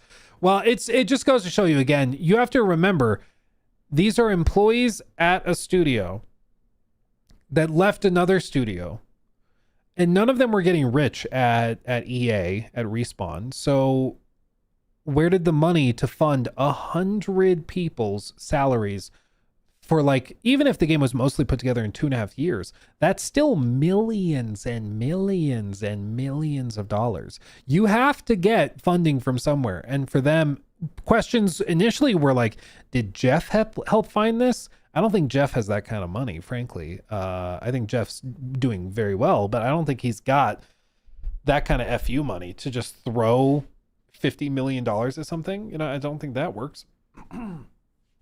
But it's just wild light. So there you go. Little update, but that makes sense. There you go. Tencent was behind it all, and that explains why they shut it down so quickly, because they don't give no Fs. So there you go. Okay. Someone did ask him. Yeah. I mean, he did not, to be very clear, he did not own a stake in Highguard or in a Wildlight. He did not. I think he just honestly thought the game looked really good. So let me finish catching up on these. Tall guy, thank you for the 5. Despite Highguard taking, what was it, 3 or 4 years, why does it sound like it was thrown together in less than 1? The more we hear, the weirder it gets. I think the early pre-production stuff, when they're just concept and prototyping, is very free flow. The team is way smaller and they're just kind of messing around. They're building prototypes that they can take to people like Tencent and try to get it greenlit with full funding to bring on 100 people to build it and finish it.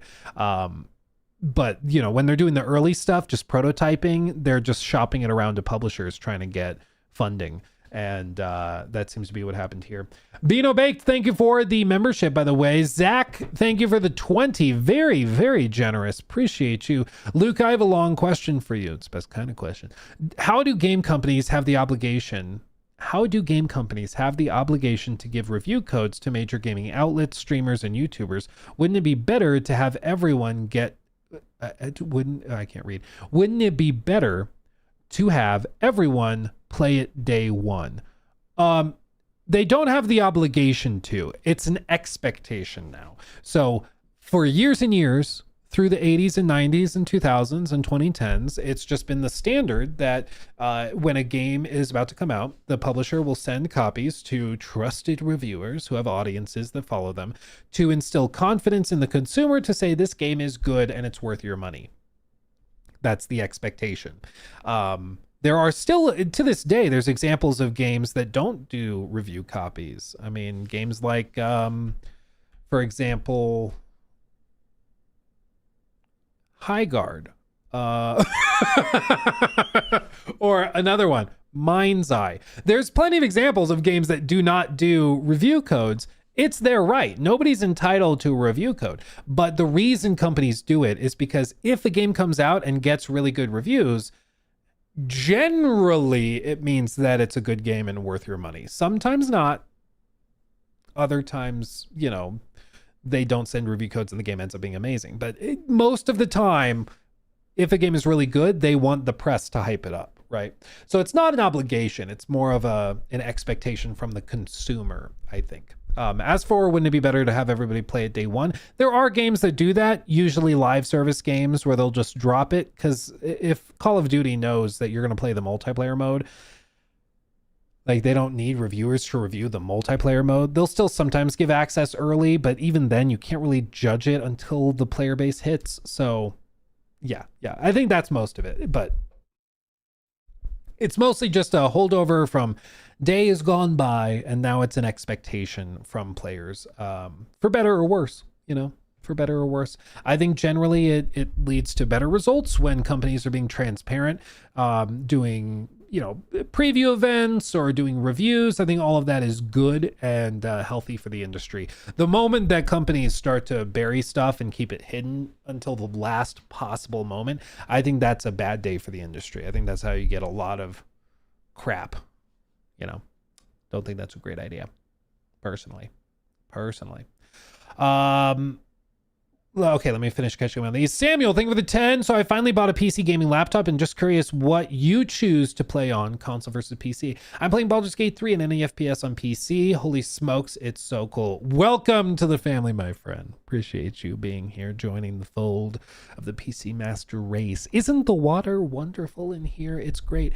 I will play pretty much anything I can manage on PC. There's some exceptions where, like if I know I'm mainly going to be playing it handheld, maybe it makes sense to play it on like a Switch or something. But generally, like, and that's specifically if it's like a game that's not going to struggle by being on a handheld device. But generally, I prefer PC across the board.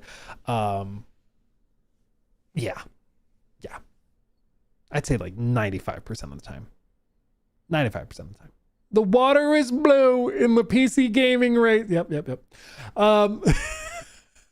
He's probably gonna, if anybody ever brings that up to Angry Joe and like leaves a comment, it's painted blue. He's gonna be like, what? What are they talking about? I bet he doesn't remember because it's a video from like 10 years ago, but dude, it's iconic. That's one of my vocal stims, as the kids say. Blue. It's fun to say. Even if right now you're in church, just try saying it under your breath. Blue. It just flows. It's great. It's fun. It's wonderful.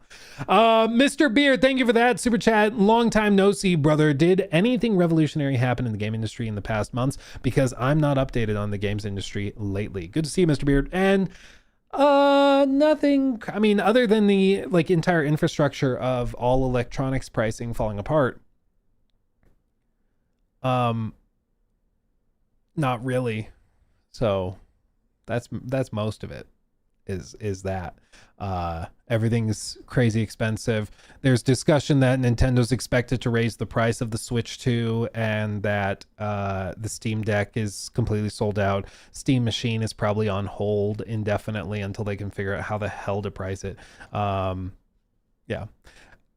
$80 for blue. He will remember he does the blue thing. He even has blue t-shirt merch. Oh, well, who knew? There you go. Okay. Well, I'm glad that he does because it is iconic. It is iconic. It's It's classic. It really is. In church watching a YouTube stream while mumbling blue is crazy. Dude, it's not crazy if you do it. Then it's just normal. Okay? That's how it works. That's how it works. Raven, thank you for the membership, by the way. The PC handhelds have flimsy controls. I broke my controller on the Legion Go playing Street Fighter 6. Really? I guess... I mean, I have a Legion Go 2. I haven't tried the first generation, but I have the Legion Go 2. I don't know how I would break those. You must be passionate about Street Fighter. My goodness. My goodness. The Guardsman, thank you for this sub over on Twitch, my friend. Appreciate you. Now imagine if your name was Samuel, but it was misspelled Samuel. That would blow. I'm not sure what that's a reference to, but I agree. I agree. Okay. Okay. Let me talk about this real quick, okay? This news also broke just the other day, okay? New segment. New segment. New segment. So our friend Will Powers went on the Dropped Frames podcast, the podcast run by It's Me, JP, Ezekiel 3, and they talked about Crimson Desert. Now, he was on there for a solid 2 hours talking about stuff. So obviously we can't go through all of the tidbits. Will has previously joined us for the discussions on Crimson Desert and everything, and it's been very, very fascinating. But the hype level has continued to build and build and build and build and build. It's a little crazy. I just want to show you something that was brought to my attention, okay? Just want to show you this, okay? Look at this.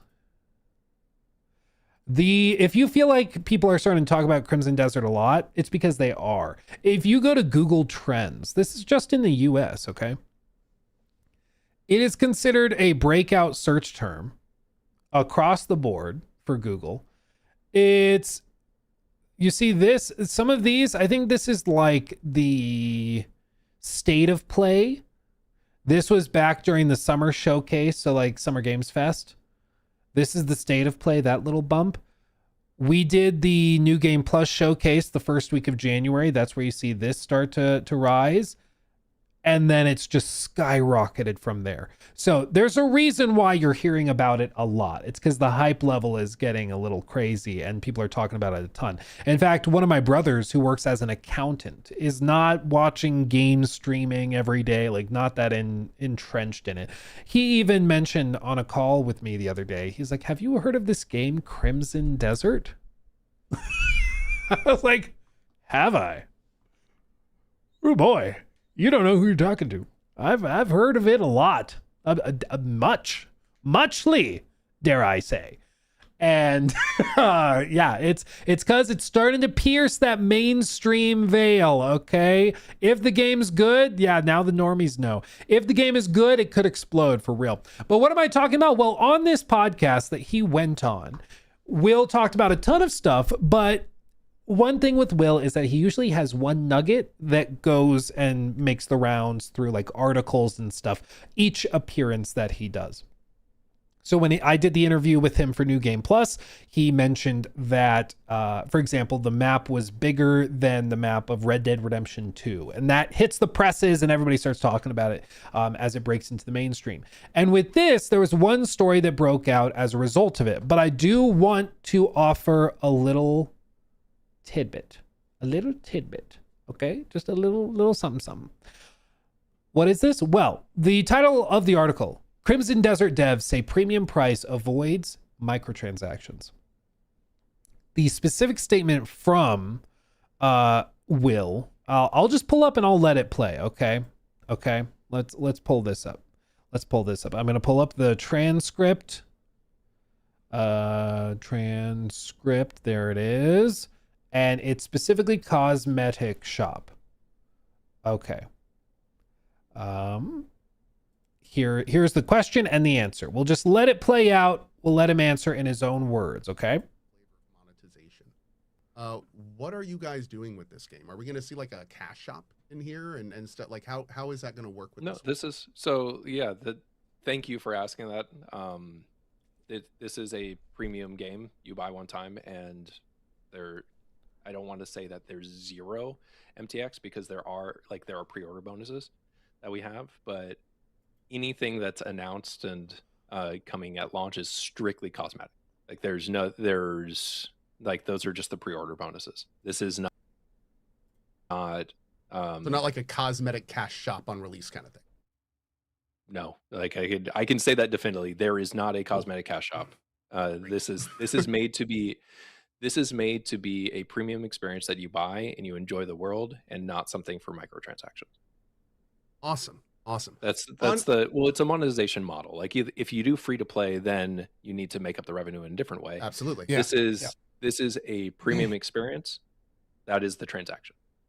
Like full stop. Fantastic. That's Awesome. excellent.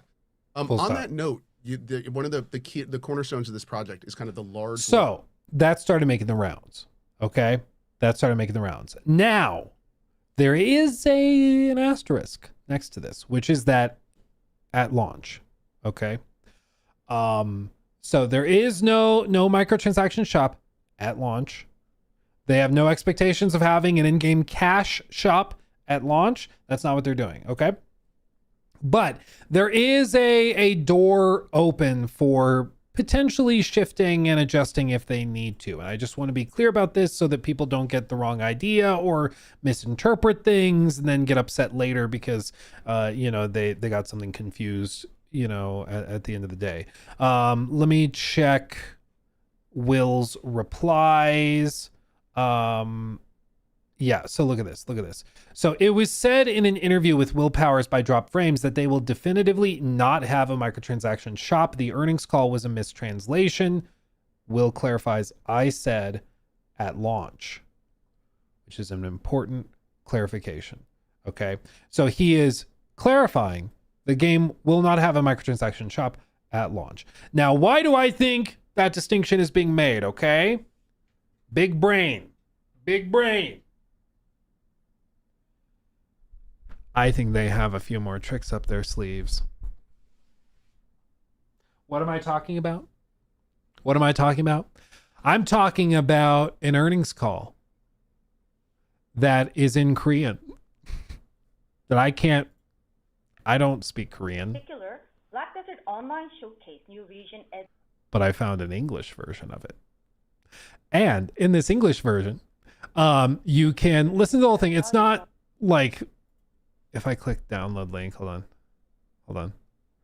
Loading. You can get the slideshow. This is all public. To be very clear, I don't want you to think that like I'm hacking into the mainframe. This is all public that they share with investors, okay? This is all public.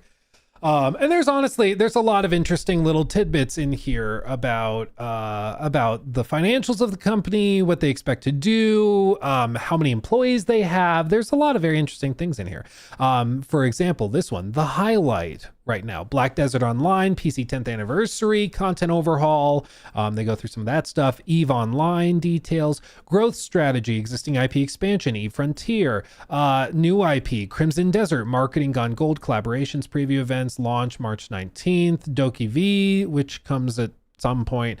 And they share some other details like financials and stuff like that. But with this, there's a couple of little tidbits. Back in Q3 of 2024, CEO Hyo Jin-young, I think, said at the 2024 Q3 earnings call, he conveyed optimism about the game's potential, highlighting projections, this is for Crimson Desert, that significantly surpass market expectations. Crimson Desert will launch as a single-player experience with a focus on maximizing sales from the outset.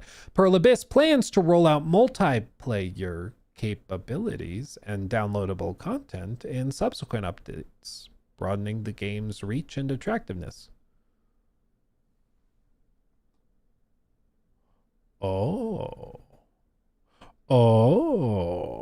So what am I talking about here? What's this describing? That's from the Q3 2024 earnings call. What was also discussed in the Q4 2025 earnings call is something similar. That's what this one is, okay? What is this? Earlier today, Prolibis published its Q4 2025 earnings report, and in the subsequent earnings call, the South Korean company revealed interesting tidbits about what it will focus on after the imminent launch of Crimson Desert. The executives revealed that, depending on market demand, that is to say, how well it sells, Prolibis already has plans to potentially add downloadable content and even multiplayer, reaffirming the same idea that they, if it does well, that they will do that. That's what they're hoping for, is that it sells well and they will do that. Now that they believe it should take about 2 years after the debut of Crimson Desert to launch Doki V, which is the other thing, considering the launch preparation experience of Crimson Desert, taking into account that at least 1 year or so of preparation launching was needed even after game completion. It seems about 2 years of time will be needed after the launch for Doki V and some of the other stuff they're doing. So even in this earnings call that just happened, they're describing the possibility of a multiplayer mode.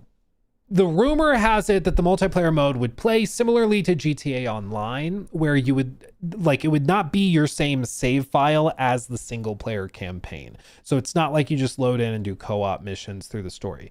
But the idea allegedly is that it would be additive, it would be a free update, and it would be something that just would allow you to play through the content that they have here from the outset in a separate entity with your friends. That's the idea, at least, if it sells well. And I think that's why there's a caveat on this statement that Will is saying at launch, because there's the possibility that after launch, they go and add a multiplayer mode, and then there's an in-game store for cosmetics and stuff within the multiplayer mode. So he doesn't want to get caught with his pants down being like, oh, I said never, and it could possibly end up there. That's what I think is going on. Some people are taking that walk back and being like, oh, so they're going to actually, a day after launch, flood it with microtransactions. I don't think that's what's being discussed. I think when you look at the broader context, when you listen to the earnings calls, when you talk about all this stuff and you break it down, what they expect it to do in terms of revenue, it seems to me that they are keeping the door open in case the game sells really well and they can bring a free multiplayer mode to then monetize through like cosmetics and stuff. Maybe even the free to play, or maybe even the multiplayer mode is free to play, but the campaign you have to buy. Maybe that's how they do it, where the campaign is a premium product and then the multiplayer is basically like a free to play MMO. Maybe that's how they do it. I'm not sure. But I think that's why they're keeping the door open. Okay. Now, when we asked Will when he was on the podcast, when he was on the stream, we asked him, is there multiplayer? He said no. I think if he could, he would have added a caveat at launch. But we'll see. I know Will's going to watch this, so I'm excited to see what he says.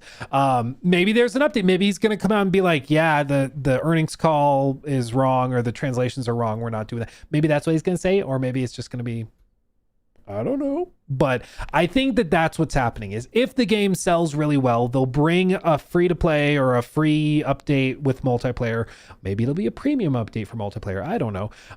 But I think that that's what they have in their back pocket. This is running on an engine that was originally built for MMOs. So I don't think it's a networking issue to get it working. The game was originally built for multiple players. When it was announced in 2019, it was an MMO. So I don't think it's that far of a stretch to think that they would just add a multiplayer mode. Like, I don't think that's a big deal, especially if it's got millions and millions and millions of players and people really love the gameplay and they're like, okay, play it with your friends. You know, why not? And I think that that's fine. I'm cool with that. I'm mainly right now looking at the day one version. That's the premium experience, which is what I'm excited for. If I get an awesome premium day one single player experience and that's great, and then you add on a free multiplayer mode, cool. But we'll see. But that's what I think is going on. I just want to be clear about that because I've seen some people freaking out over these like small adjustments and caveats, and I don't think that that's what it is. No. Yeah, I think we all feel that way right now. I want it now. But we'll see. What happens with it. I cannot wait to find out more. And I think at this point, everybody's just like thoroughly intrigued. We just want to know. We just want to know. And I'm here for it. Okay, guys, is this a Skyrim killer? I don't think it's a Skyrim killer. I think what this is, I did see one person's post. They said, Bethesda's sweating right now, or Elder Scrolls 6 devs sweating right now. I do think that this is the scope and scale, like what you've heard and think about with Crimson Desert, I think is what people are hoping for when it comes to like Elder Scrolls 6. And I don't think there's any way on God's green earth they will be able to deliver anything close to that. Maybe that's me being a negative Nancy. Maybe that's me being a bummer. But I think this scope and scale and the dynamics and everything, that's kind of what people are hoping for. Give me mod support and the studio will burn. Yeah, the mods will certainly help it, but I just think that it's going to be tough. By the time we see Elder Scrolls 6, it's going to be tough for them to compete with some of the other stuff that happened, Yeah. Anyway, have you checked out the new Helldivers update? Not myself personally, but I've seen people are hopping back in and liking it. Let's see. Oh yes, Ajax. We did talk about it just before we talked about Crimson Desert. Yeah, it feels kind of icky that they kept it a secret. Ajax the Underkin donated $20 through Super Chat. Thank you, my friend. It feels icky, doesn't it? Like that they didn't want this to be public. Like, why not just tell people that it's backed by Tencent? Why did this have to be a secret? It feels gross. It feels like this wasn't a problem, but the fact that you hit it makes it feel like it's a problem. Like the cover up is worse than the crime. Like, I don't think it's that big of a deal to have Tencent back your game. They back pretty much everything. Okay. Like Tencent is huge and they have a hand in every cookie jar. Okay. They just do. But I think it feels gross. They said they were indie. That drove it. I think that draw is the point, is that Highguard's studio, Wildlight, was portraying themselves as indie. I don't think you get to say you're indie if you're backed by literally the biggest gaming behemoth in the world. I don't think that's how that works. It's like OpenAI being like, yeah, we're just a small indie company. We're just trying to get by. And it's like, but sir, half of you is owned by Microsoft, a $3 to $4 trillion company. We're just trying to get by. It's like, you don't get to say that, dude. You don't. When you're backed by God, you don't get to say that anymore. It doesn't work that way. It's just like, oh, it's so cringe. Yeah, it's so cringe. Rainy Friday, thank you for the 20 again, very generous. Hey Luke, I always have you yapping in the background at work. Thanks buddy. Thanks my friend. Thank you. Just wanted to say thanks for getting me through some boring days. I'm glad, my friend, and I appreciate you being here. And listening to my yapping. I'm sorry the schedule's been kind of flimsy recently, but hopefully it gets a little more locked down soon. It's just tricky, dude. I'm looking into options for moving and stuff because these power outages are gonna kill me. And I'm at the spot where like literally it like I could spend tens of thousands on like the whole house battery backup and do that. But even that might not help, because if the power goes out for the whole city, the internet like hub where everything goes through, the server or whatever, might also lose power, in which case I just lose all internet service. So what's the point? Like I still can't stream, still can't work. So I think Starlink, it's just the latency is bad. Latency is real bad on Starlink. Doesn't work great for streaming. Not like as real time and high quality as we like to do it. But anyway, we'll figure it out. Yeah. Power it with an exercise bike like SpongeBob did. I will investigate that option.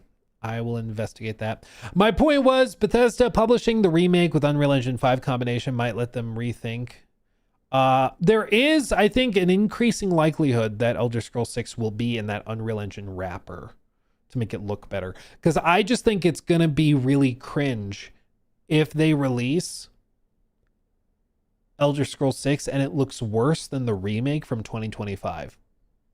You know, I think that's going to be cringe as hell if they do that, but we'll see. You better believe the comparison videos will be made all over the place. You better believe it. You better believe it. Let's see. Is a marathon segment on the agenda today? Closing tabs. We do have new marathon gameplay.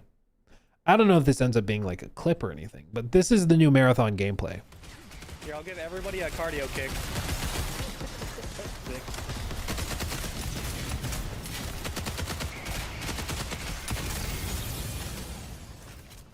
Okay.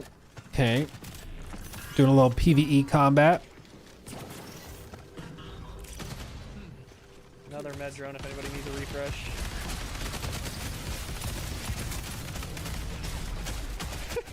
Oh my god. Dude, we're doing a raid right now. Wait, why is this a 6-person raid? What is this? Oh, they're working together. See, because of Prox chat, which nobody wanted them to do, or they didn't want to do. Now they're doing it.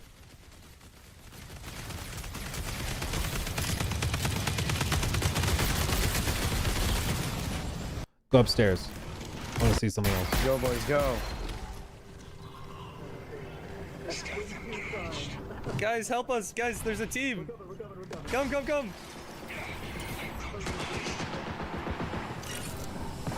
Full team here, full team here.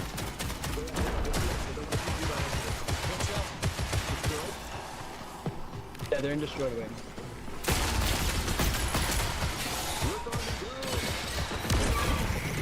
Woof! No, they got me. Arrest me, man. Ah! Rowan got me, but I broke one shield.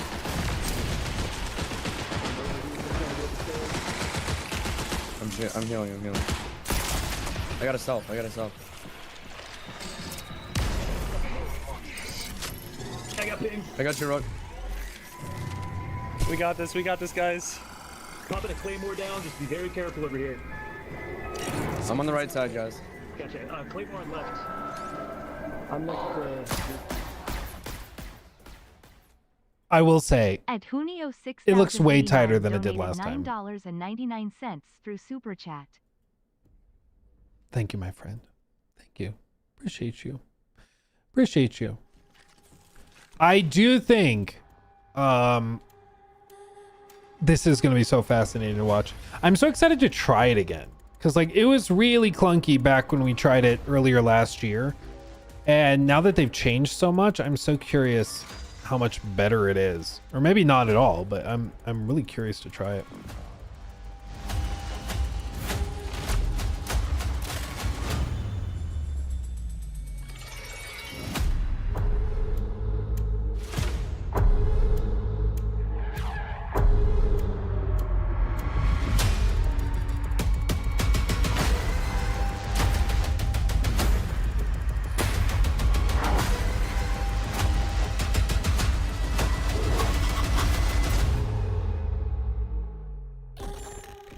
Yeah, I'm still of the mind that I think it will do pretty well. I think it'll have a solid player base. I don't know if it's a $4 billion company player base, but I think it'll do pretty well.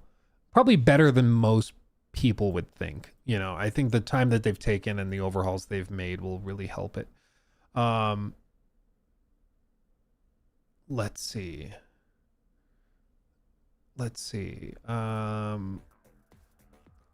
Wait, are people saying this? Thank you, who is new. Thank you. 6089 donated $9.99 through Super Chat. It's my birthday, Luke JS. Wanted Aw. to say I love our content and you've inspired me to start my own Love the Word DK and wish continue success. Thank you, my friend. Appreciate you. And happy birthday. Happy birthday. Thank you for spending a little bit of it with us. Appreciate you. Yeah, appreciate you. Glad to have you here. And I hope that you get on the grind and make it happen. Make it happen. That's what you do. Beta no good, then let it cook for a year, says Nifty. Exactly. The whole point, like all of this discourse is listen to feedback and improve it according to the feedback. That's all we're asking. That's all we're asking. And if they can do that, we're rocking and rolling. But that's what that's what needs to happen, is they need to listen to the feedback and grow. And they didn't listen to any feedback, with High Guard. They just dropped it. We're like, you're going to like it. And then it didn't go too well. So I'm glad that they have adjusted. They've adjusted. Jacob, thank you for the sub over on Twitch, my friend. Thank you. Thank you. Let's see. The Nugget, thank you for the 9 months. Happy Mardi Gras from Nola. Currently 50 hours into the Trotsky region of KCD 2. Never thought I would find potion brewing relaxing. 5,000 groschen later. Dude, it's easy to just get lost in it, isn't it? It's dangerous. But dude, once you memorize the recipes and you're just in your groove, it's a vibe. It's a vibe, man. It really is. Really is. Lawn Man, thank you for the vibe. My wife says, who is the guy you're always listening to? And I say the ghost. I almost said ghost. The goat of gaming. Keep up the good work. You're too kind, my friend. Appreciate you.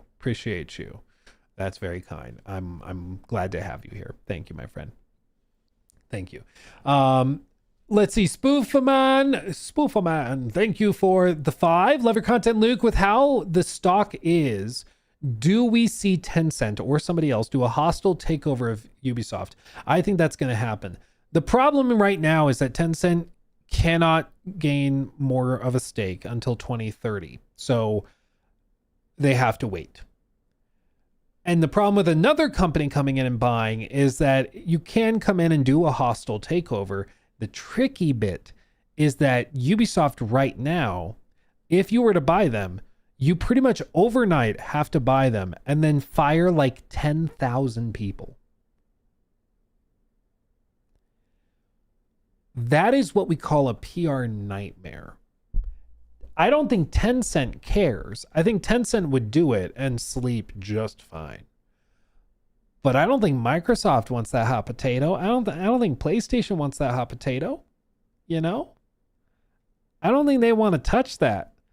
And even then, that assumes that you can just fire those people and shut down those studios, and it'll be like worth your time within a few years. And it's going to be a tough turnaround. It'll be a tough turnaround.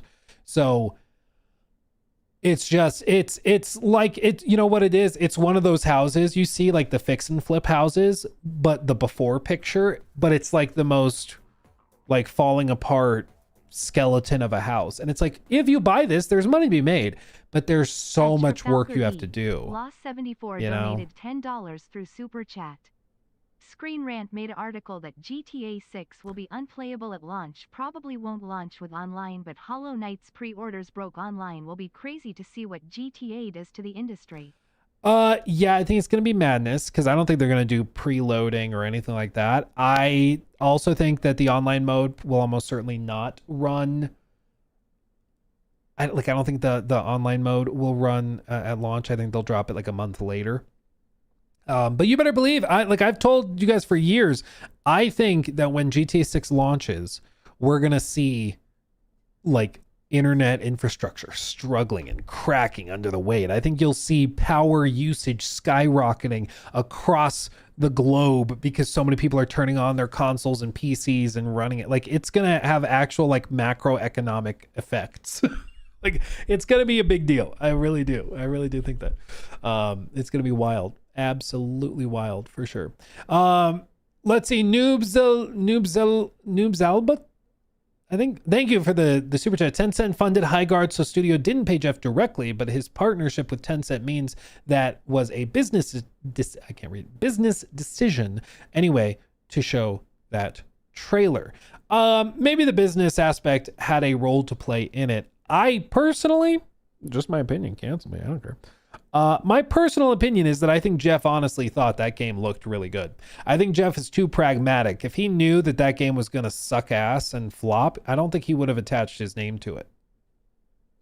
What does Jeff get out of that? Like, he'd just be like, yeah, Here's the trailer. The gloating on X posts to me shows that I think he was a true believer. He honestly really liked it, which is fine. You're allowed to really like it. The question was never if Jeff liked it. The question is, will the gaming public like it? And I think the answer is pretty resounding no, but yeah. Let's see. Imagine Todd Howard as a sleep paralysis demon, asks Alex with a $2 super chat.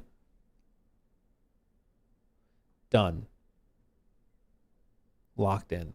And then Knocked, thank you for the super chat. If GTA 5 got, or I'm assuming 6, if GTA 6 got delayed, what do you think, which game do you think would win game of the year? I think it's too early to tell, but I think there will be a lot of candidates. I mean, if Crimson Desert does what it's claiming it'll do, that's probably a nominee.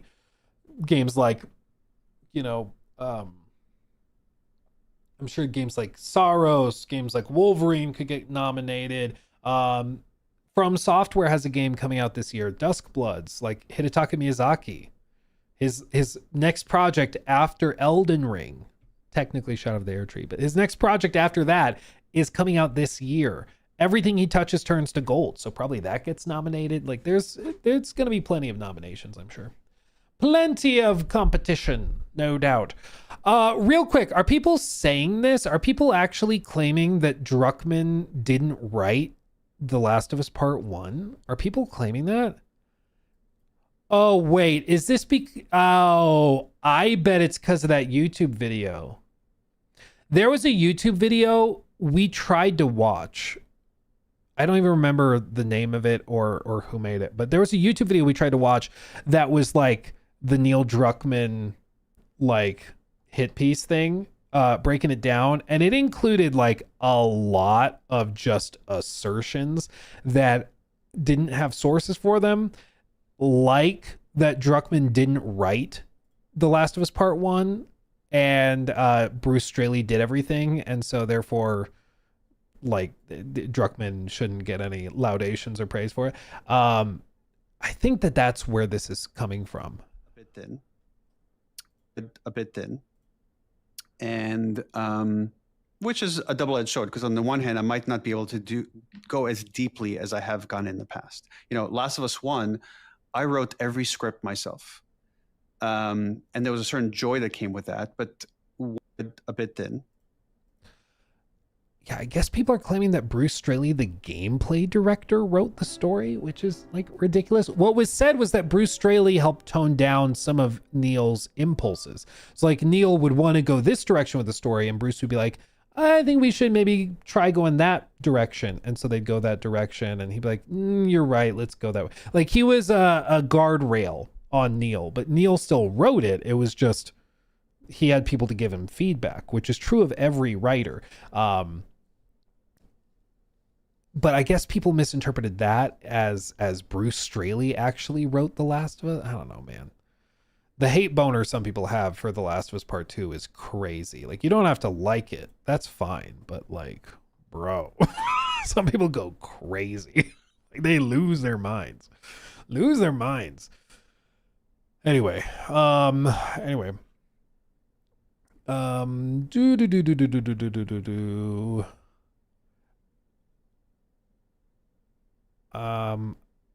Okay. Anyway, that's crazy. I'm just seeing I've just been seeing like the aftermath of the Highguard Tencent backing. Christopher Dring says, was it a secret? I've been reporting it since the announcement.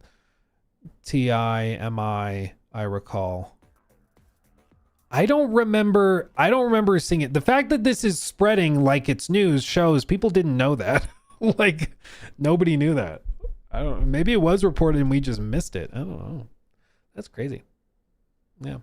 People have a hate boner for Ghost of Yotei too. Yeah, I've seen that one, that one is also weird because it's like, no, it flopped. And then Sony's like, it actually outperformed and we sold 4 million units and it's actually outselling Ghost of Tsushima. And like, I've literally seen people claiming that PlayStation is like faking their sales numbers to try and get the YouTubers with 30,000 subs. At Francisco, the Disco just delusional. Donated $10 through Super Chat. If CD is anything like their advertising, I ain't against a shop if it means expansions. Yeah. I've bought Dragon's Dogma 2 6 times cause I love it and it never got a DLC. So for CD, I'll be their top guy for real. Yeah, you might buy it 7 times. Gee whiz. That's crazy. That's crazy, my friend. That's crazy. That's wild. That's wild. Stefan, thank you for that 6 as well. Have you seen Patrice Desilets? at Storm Shield Gaming donated $10 through Super Chat. On a scale of Monster Hunter Wilds to KCD2, where does Black Desert fall? I am not sure, because both of in that case, like both of those games we've seen. Like we've seen Monster Hunter Wilds, and I'm assuming you're asking about like optimization wise, like how well it runs. Both of those we have the final version. We don't have a final version. Even the version of the game you would play like right now in the studio at Pearl Abyss is not the final version you'll get at launch for Crimson Desert. What Will Powers has said is that they will be sharing performance and all of that data before launch. So when they get right up to launch, I'm assuming, I don't know for a fact, but I'm assuming that they'll share it with like Digital Foundry to do a deep dive. And that's my guess. That would be my guess. You say, no, I mean, in terms of narrative versus combat, like where it's balanced out. My suspicion has been for a long time that this will be much more Breath of the Wild than it is Red Dead 2. You know, when I brought up the comparison with Will, he was like, well, it's in the middle, which of course, like, I think that's a reasonable thing to say when you're trying to market your game and not get married or pinned down one way or the other. But I think that that's probably where it's going to land, is that it's going to have a much more free flow style. I don't think it's going to have like constant cutscenes. I think most of your time is going to be exploring, finding cool stuff. I think that that's how it's going to go. It's going to play more like an Elden Ring than it is a Witcher 3, you know. That's my expectation at least.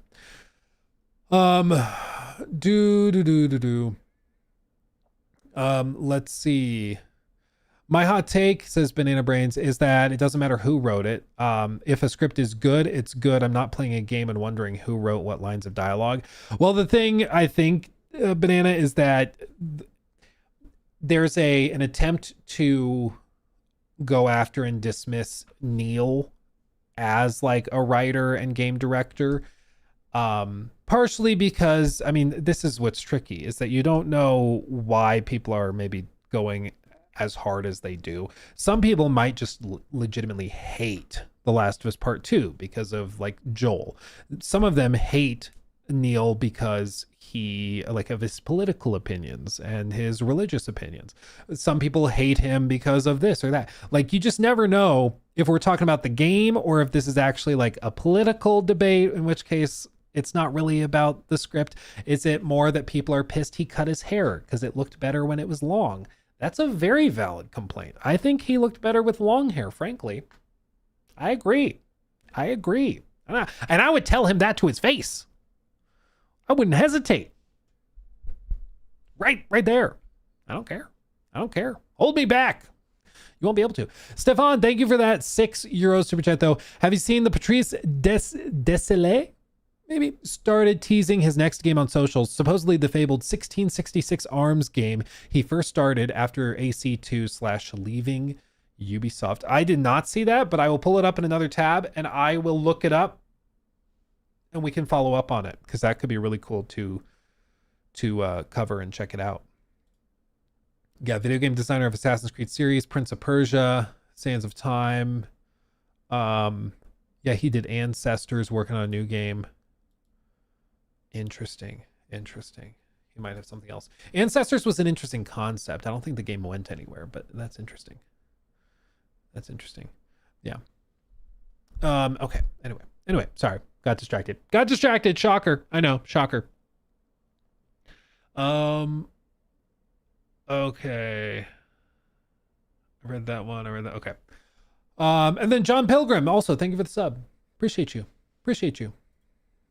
Yeah. Anyway, my outlook is just like, I just want to talk about the games, and I think anytime you're trying to judge anything primarily based on the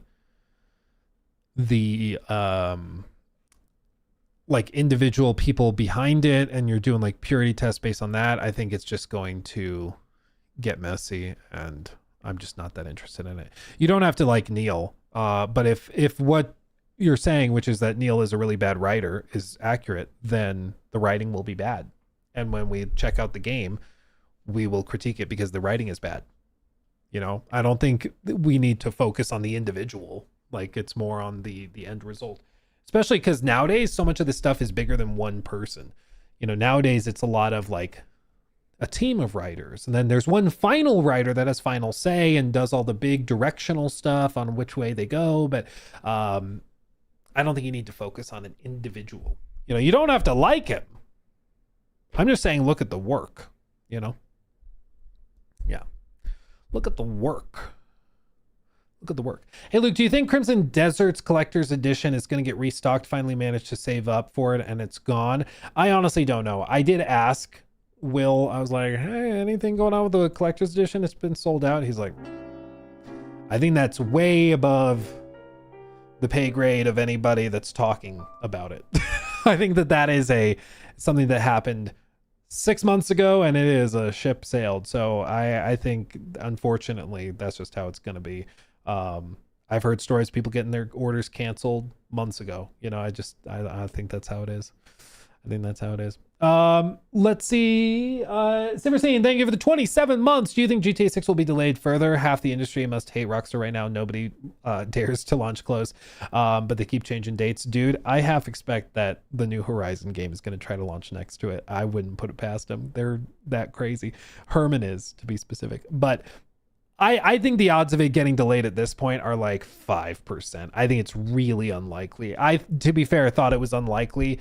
I thought there was like a 35% chance it got delayed from May to the fall. It was, and now I think the odds of it getting delayed even further are very small. But never say never. Like this is a game on a level that we have not seen. Like they cannot afford for it to fail. It has to do well. So just never say never, you know? Yeah, Herman Holst hates a good release window. Well, I don't know if it's that he hates a good release window or that he honestly thinks Horizon is big enough to beat out, you know, the biggest games in the industry, but he's done it 2 for 2 now. Like Horizon Zero Dawn launched right next to the launch of the Switch and Breath of the Wild, which even in the lead up people were saying was like expected to be one of the greatest games ever made, and then it was. And then the second game launched right next to Elden Ring. Oops. So, you know, what's the old saying? Once is an occurrence, twice is a coincidence, 3 times is a pattern. Bro, we're getting awful close to a pattern. And if he launches, dude, it's going to be so funny. If he launches the Horizon live service game next to GTA 6, I will die laughing. It will be so funny. If he's like, well, it's our Star Wars level franchise, so it can take on GTA 6. Like, you never know. It sounds crazy, but a lot of us thought that it was crazy before, so just never say never, dude. Never say never. Anyway, oh, it's so stupid, but we'll see. Fingers crossed we get something out of it. I hope they don't do that, because that will instantly flop it, but we'll see. It's that Dutch luck. Is that a term? Is that something they say? I don't know. Does anyone know about the economy system from Black Desert? I haven't checked on it, but I have checked on it, but I haven't found anything on it. I've just heard that it's pretty much what it appears to be in the trailer we saw. Is that it breaks down that way. It's like dynamic pricing based on demand and based on all these different things. So interesting. Yeah. Dutch courage. Dutch chutzpah. Oh my god. Anyway, if it's week based in the economy, the day-night cycle seems to be to make a week 10 plus hours. Yeah, I'm not exactly sure how it is. I think part of it is that they want you to, it needs to have enough of an effect so that you can go and be like, oh, I have this stuff to sell. I could sell it here, but if I travel over here, I'll get an extra 20%. So I'll head over there and sell it. And that way they get you to move around the map. It's those, so much of game design is finding clever ways to push people into doing stuff. At It's very Malad interesting. Alamir donated 20 Canadian dollars through Super Chat. Thank you. Do you think the God of War trilogy remake will be superficial a la Last of Us Part 1, foundational like FF7 remake, or something in between where they retain the majority of elements from the trilogy with 28? This is like an honest, like a very good question. I'm going to put a poll real quick. We have like 2,500 people in YouTube chat, so I'm just going to put it there real quick. Sorry, Twitch fam. I'm sorry. Will they... So there's two angles to this. Okay, there's two angles. One is the question for the God of War remakes. Are they going to, one, like, censor it? You know the sequences I'm talking about. And then the other angle is, are they going to remake it in the style of the Norse saga or in the old school style? That I genuinely don't know. So I'm going to do, we have 4 options. Okay. I'm going to do 4 options. The God of War trilogy remake. I'm going to do Norse / not censored.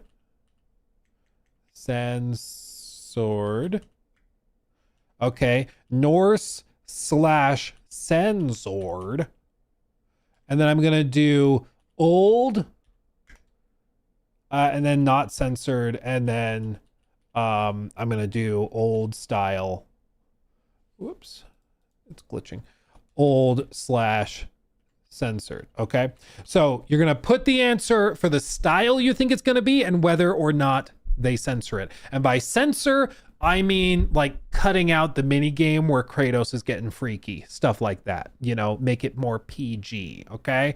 That's what I want to know. That's what I want to know. Put your answers in chat. We will follow the answers real quick. Enhance. Okay. Which do they do? How's it going to break down? Norse, not censored, Norse censored, old, not censored, or old censored? I'm genuinely curious. Which one do I think? I am conflicted because I think that no matter what they do, they will upset some. My personal suspicion is that they're going to do the old style. I think they're going to do that for one, because redoing it in the modern style would require literally rebuilding every single damn like boss fight, every single encounter, every single quick time event. Everything has to be totally redone. But doing it in the old style allows them to just kind of, you know, uplift it. That's my suspicion, is that they're going to do the old style. Now, whether or not they censor it, that's a separate question. And that's where it seems to be pretty split. In fact, it seems like the gap between not censored and censored for both answers is roughly the same, skewing towards not censored. I personally really hope they don't censor it. I'm going to be kind of peeved if they do, because like it's a remake of an old game.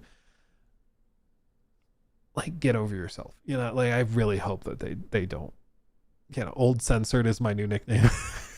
It's a good rapper name. Yeah. Thank you for the 5, my friend. Thank you. Appreciate you. And then Funky Dreams, thank you for the sub over on Twitch. Skyrim just or Bethesda just released a patch on the Switch 2 for Skyrim to bring it up to 60 FPS. Yeah, but does it still have the latency issue, Chanster? That's what I'm wondering. Does it still have the latency issue? Because it was like a full quarter to half second of latency for every button press at launch. So I'm curious if they fix that. I don't know. Anyway, we're sitting at like 37% going old and not censored. That's where I hope that that's the case, man. I hope that's the case. I'm gonna be peeved if they cut it. You know, I'm gonna be peeved. Be like so frustrating. Anyway. Yeah, Banana Man. If you're not aware, Tencent and Jeff have a strategic partnerships for multiple years. If you don't believe me, look at past Game Awards shows and see who's been backing and funding the trailers and shows. Also, PC Gamer, Tencent, Epic Games is part of this as well. I think if you are a big player in the industry, you're going to be attached to Tencent. They intentionally kind of get their grips around you. I could be wrong. I mean, maybe it is that there's some sort of backdoor pay or something. I don't personally expect that. I think it's like never attribute to malice that which can be adequately explained by incompetence, right? And in this case, I think don't necessarily explain through through corporate backdoor dealings that which you can adequately explain by bad taste. And in this case, I think it's more likely that Jeff just really thought this was going to pop off and thought this was going to be huge. Because if he was getting paid for it, I think the promotion would not have been as like personally coded as it ended up being. So I think Jeff just honestly really liked it, and he just was sort of out of touch with what most players would think. That's my suspicion, but I could be wrong. But I that's my guess. Let's see, Milad, thank you for the 5. Bringing back TC Carson does leave me thinking there's going to be some sort of change, but maybe they're just re-recording the lines for better audio. I think they're re-recording the lines for better audio. I think also like the audio direction is going to change. Like Kratos of God of War 1, 2, and 3 is very yelly. And I think that for the time worked, but I think for modern audiences, I think would be abrasive to the ear. I played through God of War 3. Maybe it must have been 2 years ago, maybe. I don't know. It's been a minute, but I played through it and I was like, I kind of forgot how just loud Kratos in those old games are. He's just always screaming. And it gets very monotone because you're just so used to the screaming that, you know, there's no variation in the voice at all. That's the charm. It is. Yeah, certainly. And that's part of it, is like, it might just honestly be the vibe that they're going for. But if they can re-record it and just get higher quality versions, why not? Zeus! Yeah, exactly. I hope they add more stories, but not too much. It's just tricky whenever you're going to add stuff because it could get messy. Yeah, blowing out your eardrums is part of the experience. Exactly. It's part of it. It's a feature, not a bug. Sir Pibley, thank you for the 10. What do you think of the possibility that Santa Monica having both gameplay systems that you can pick between, like the Metal Gear Solid 3 remake? It's probably unlikely, but thinking of what Metal Gear Solid 3 did makes me think. I think that would get me more interested in like paying $70 for it. Remakes in general, I get it's 3 games in one, but I also don't know if the way they announced it, if they are leaving the door open to sell them as 3 separate games remade, or if it's going to be the trilogy collection that you buy as one package. I would assume the latter, but I guess time will tell. But if they were to add both gameplay systems, that would be the ideal. I personally think that's very, very unlikely because, again, like I said, in order to do it in the new style, they would have to totally, I mean, think of all of those sequences with like the QuickTime events, with the platforms where you're fighting, when you're fighting, what's his name? Well, pretty much the entirety of God of War 3. Like, all of those sequences have to be completely rebuilt, and I think that would be very tricky. They'll do a Mass Effect Legendary Edition. That's kind of what I'm thinking. I that's at least the vibe I got from how they announced it, was that it's going to be all 3. But I guess technically if they wanted to, they could separate them, but we'll see.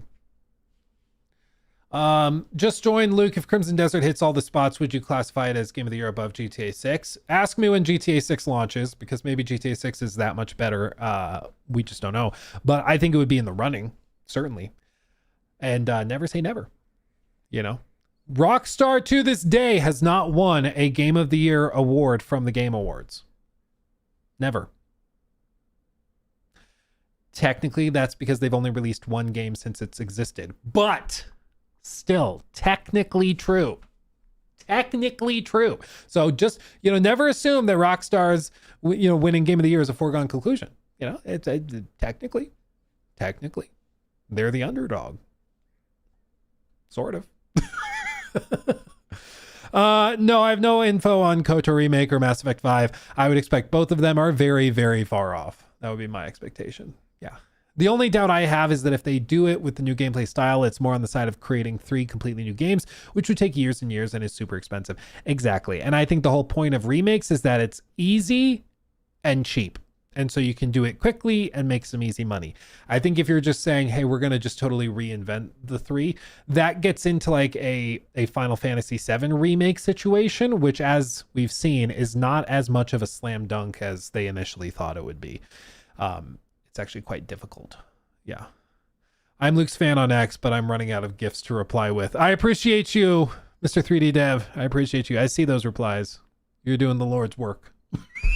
I don't know who's putting those gifs of me up, but I appreciate it. But yeah, somebody's clipping little moments from stream and turning them into gifs and stuff for the Giphy keyboard and on X and stuff, which I appreciate. I don't know who's doing it, but it's cool. So there you go. Yeah. Anyway, what I'm going to do, guys, I'm going to call it there. Thanks for chilling with me. You guys are amazing. I will be back on possibly tomorrow. Hopefully we'll have power, and we'll do a more sorted show. It's just a matter of whether the power's on. So we'll do it. Drink the candle gif. How dare you? I don't know what you're talking about. Okay. Much love, everybody. I will be back. Stay safe, stay warm. You guys are fantastic. Go play some Eugenics. Go play some Reanimal. Go play some High on Life 2. Have a fantastic day, and I'll see you in the next one, okay? Much love, hugs and kisses. Until next time, my friends. Bye-bye. Mwah! Zeus! It's blue.